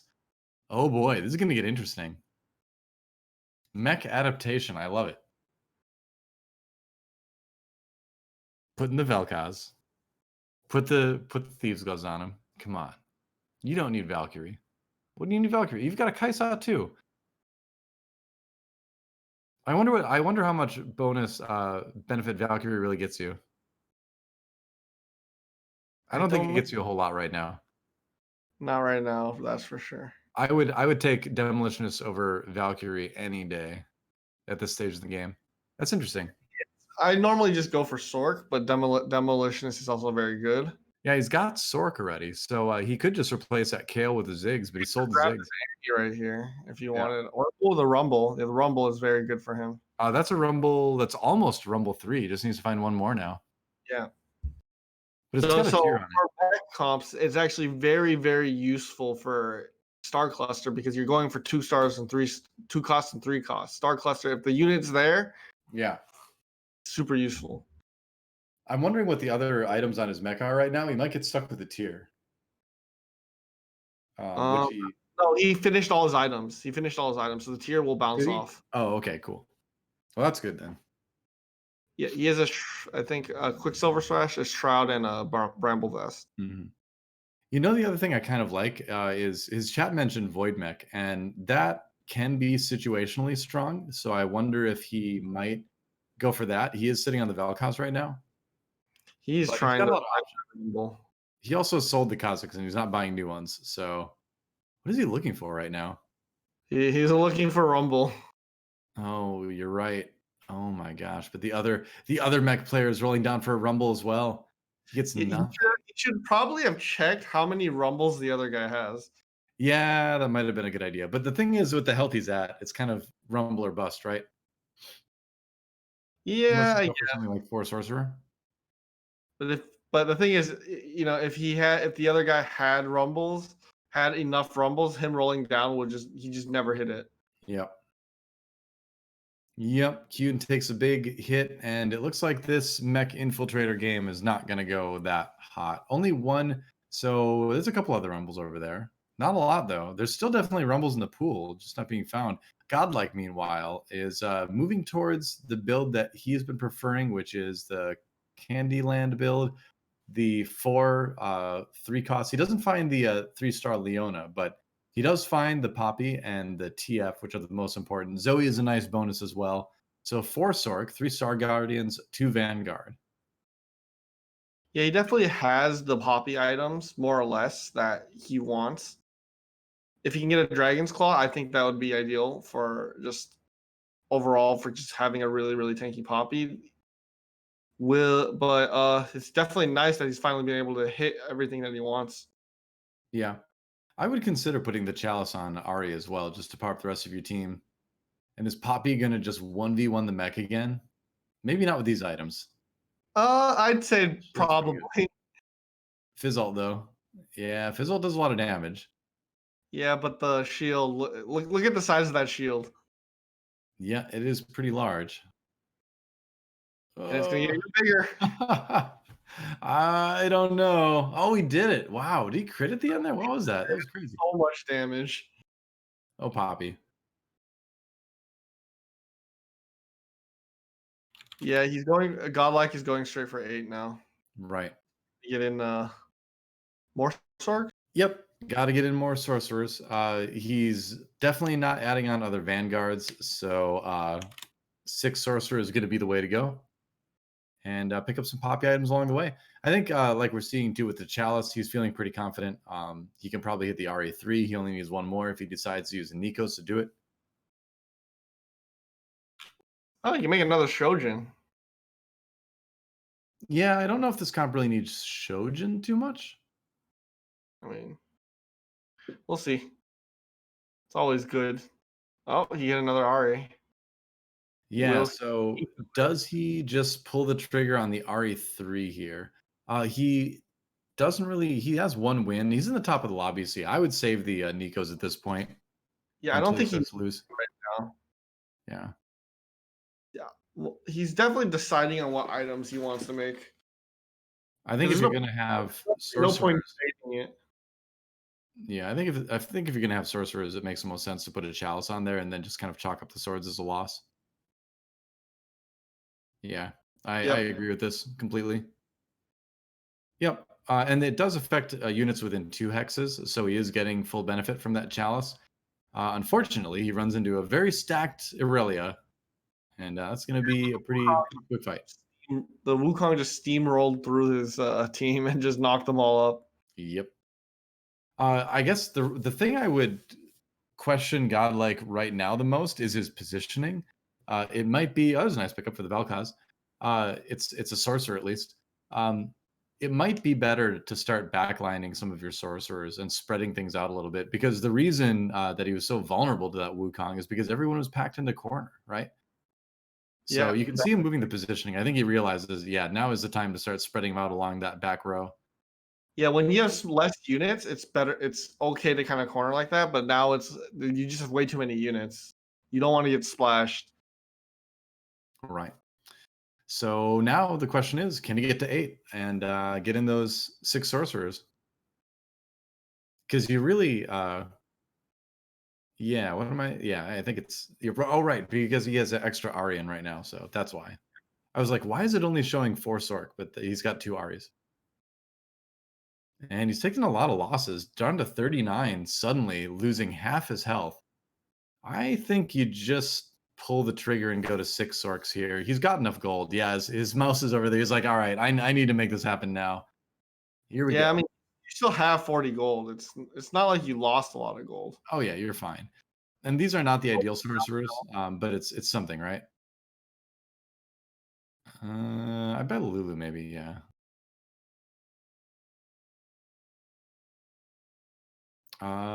Positioning wise, I think it is fine for Cinder to get grabbed. She's not going to be a very strong sorcerer for you. TF is part of your carry there. He's Um, definitely he's definitely not going to be able to use that Lulu. oh no, Ari gets Zephyr as well. I think the problem is that another problem is that his Poppy is just not very tanky, but it might be good enough to win this fight. Yeah, Keen I is think just it's gonna get sent tough. packing here. He's probably going to go down here. Yeah. Goodbye, Kuhn. Thanks for playing. Mech Infiltrator not working out that time for him. Yeah, Saihan probably very happy. He's like, last game that was me. This game it's you. Star Guardian Bangle, there it is. Oh, that's so big for Godlike. He can theoretically go for the 6 Star Guardian, 6 Sword comp. Yeah, it'll be huge as well as he comes with 5 gold. Yep. The mech player probably wants it, but not really. Yeah. Well, Kyun is dead, so Do he just if you wants sleep now, probably. yeah. All right. So who is he going to make into a Star Guardian? A lot of people will choose Vel'Koz in this case. I think it's perfectly fine to choose TF because he is already 3 stars. But finding another Vel'Koz really makes you think that might be the choice. RE3, there Sorry. it is. Nice. He finds it. I don't know if he's holding on to the Cho'Gath, so it makes you think. Oh, never mind. Yeah. Yeah, he found the So, Vel'Koz. So right. Star Guardian Vel'Koz. Yep. Yeah. Star Guardian Vel'Koz, I think, is probably your best choice here. Vel'Koz 2 is stronger than a TF3. And now the question is, do you give up the Vanguard buff and put in like a Soraka for your 6 Star Guardian and just run Poppy as a single Vanguard? I think without the proper Poppy items, it's not going to work. Looks like he's going to die this round anyway, or lose this round, not die yet. But I think it's hard to say right now. That's the real question: is 6 Star Guardian, 6 Sork, 1 Vanguard stronger than what he's got right now? The other thing is he's missing a Wukong. if he found a Wukong, this comp would be a lot stronger as well because he would get Chrono and he would get 2 Vanguard still. Yeah, definitely. It seems like you do want to make sure he has Vanguard because if without Vanguard, it's not gonna work. It depends on the poppy items, right? I think if the poppy items were spectacular, you could get away with just having poppy. But in this game, in this situation, I agree. I don't think he can give up 2 Vanguard. The armor is just too important to making her the front line to survive long enough. With this current situation, Poppy's just dying. Yeah. That said, this RE3 is carrying pretty hard. And Yep, ooh, another near kill there. very close. Mm-hmm.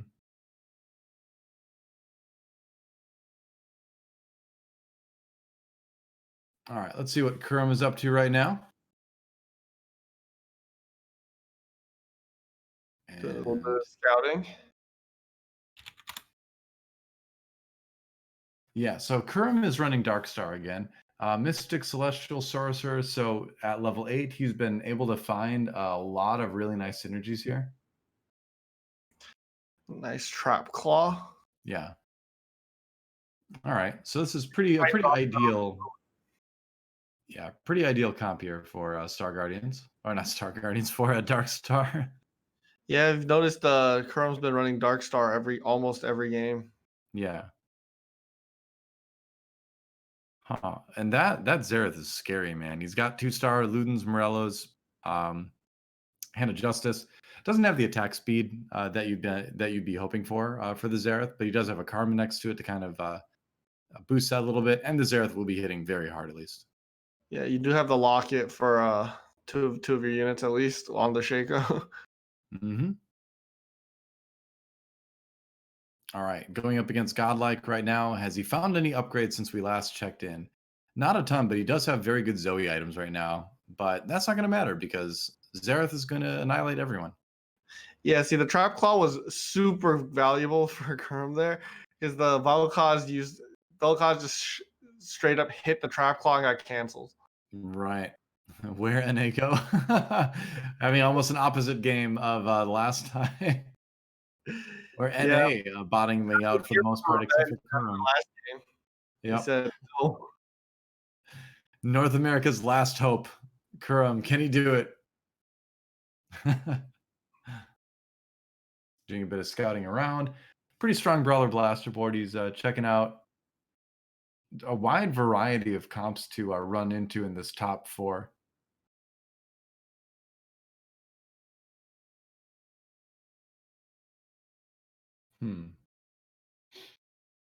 All right. Running into the Mech Infiltrator player right now.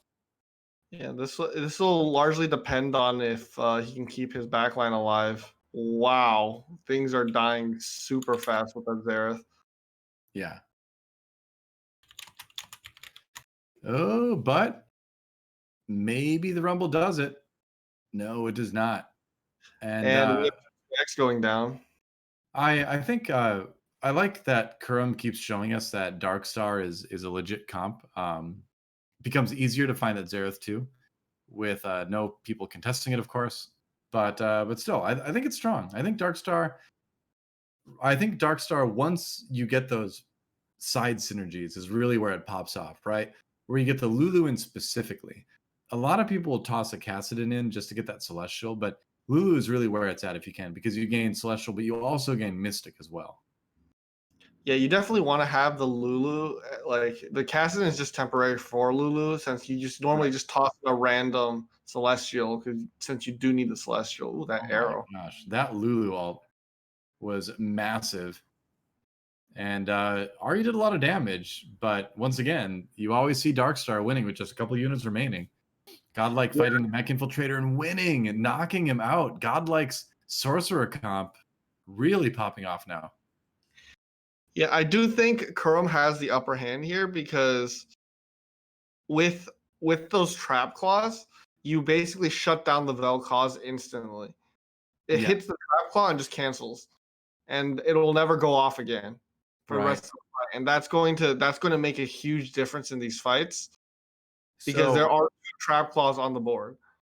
Another quick note about God, like you can see he has actually gone over to 6 Sorcerer, 6 Star Guardian, swapped out the Leona for the Soraka, and I think that's absolutely the right move. You need the power right now. To get a first place, you need strength, right? A Leona 2, what's that going to get you, right? You're basically giving like Poppy 100 extra armor, which at this point in the game is not going to matter anyway against like especially a Dark Star comp that's going to just wreck you with one shot from a Jin. So Yeah. I love this. This is giving himself the best chance to win. It's probably not going to work, but he's given himself the best chance. That Ash arrow is devastating, though. Oh, Ari's locked down. Just not able Yep. to get anything off. Oh, Xerath taken out though. I think he's got a shot. Yeah, he's Yeah. going to do it. Wow. All right. Yeah. The big shift with putting in I think Mystic. Does he have Mystic as well? No. What he did was take out the Leona and put in the Soraka, so that gives Oh him yeah, the 6 Star healing. Guardian. Yeah. And so Yeah, they're- Soraka by herself provides a lot of healing for the team. So, and oftentimes it'll heal you up to pretty much full whenever her ult goes off at 2 stars.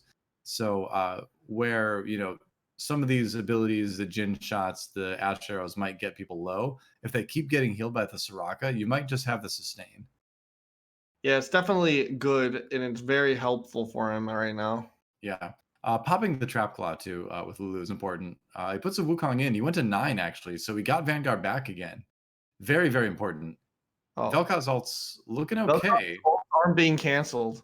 They, I think Syndro or another unit just broke all the trap claws.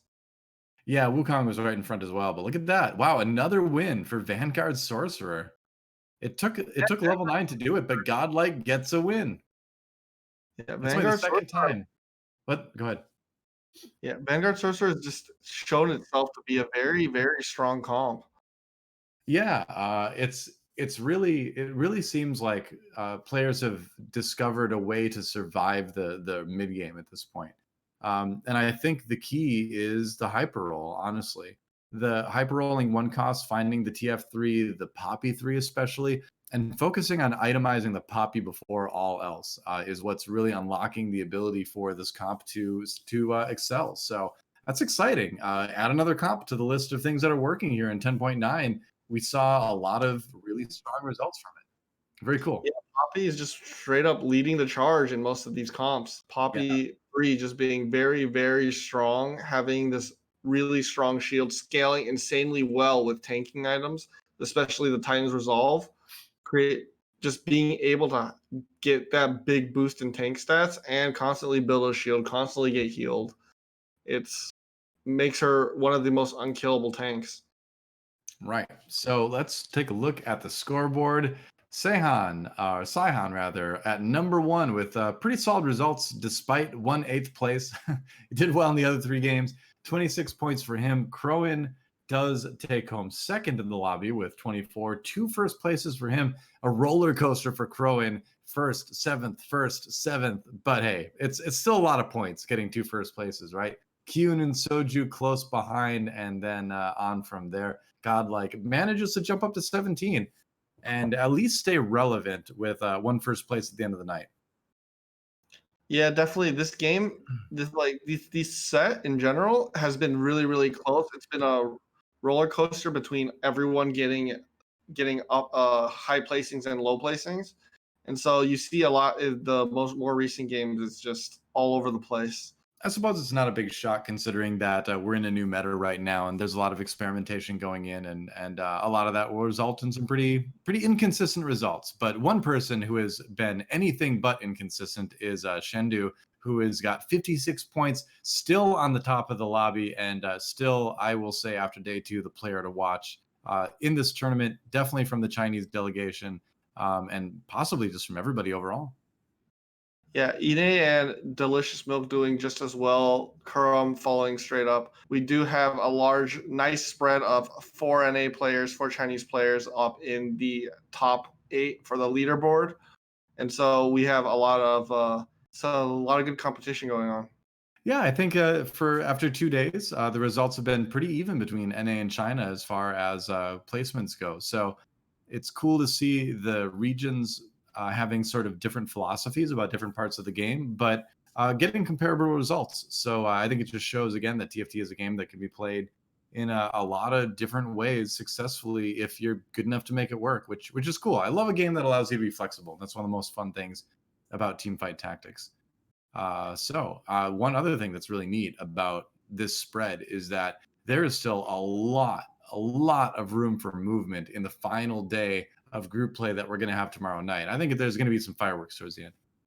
Yeah, I think almost every player has a chance to still make it into the top 8. It could go either way, and some of these sets tomorrow are going to be just as competitive as they were today. Yeah. So day 3, there are the lobbies that we're going to check out.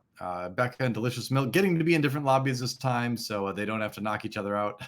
Always a nice thing to not have to take out your teammate. But that should be a fun one. I think automatically, like my eyes go right to set 6, right, where we have a lot of powerhouse players: Delicious Milk, Shendu, Solus. That is a strong, strong lobby right there. Yeah, I definitely think it will be very competitive. On the other side, you do have Honglian, and then Becca, who did really well today. Ine, Cape 3 Soju, and Yeah. Kurom. Becca really turning things around from day number 1, and if she can complete the consistent results for day 3, can certainly find herself in the finals lobby on Sunday, for sure. It's definitely getting a lot closer towards just everyone's results are getting a lot better. Everyone understands the game a lot more, Yeah. even with the meta being developed. Every day we've seen different comps. At first, it was a lot of Brawler Blaster with Aurelia. Now we've moved into a Sorks. Hmm. It's very exciting to just see the growth and the shift in the meta over these next few days. Absolutely. So you and I have casted 12 hours of Teamfight Tactics in the last 2 days in this new meta. What have you learned so far? What's a big takeaway from day 2 especially? My big takeaway right now, to Vanguard, most especially Poppy, best unit. But Poppy's the best unit this patch. You just got to focus on getting that Poppy. If you Yeah. can get Titan's Resolve on her with the Dragon's Claw, that last item doesn't matter. You can get some healing, or you can get a Bramble, whatever. Those two items make her very, very hard to kill. Yeah.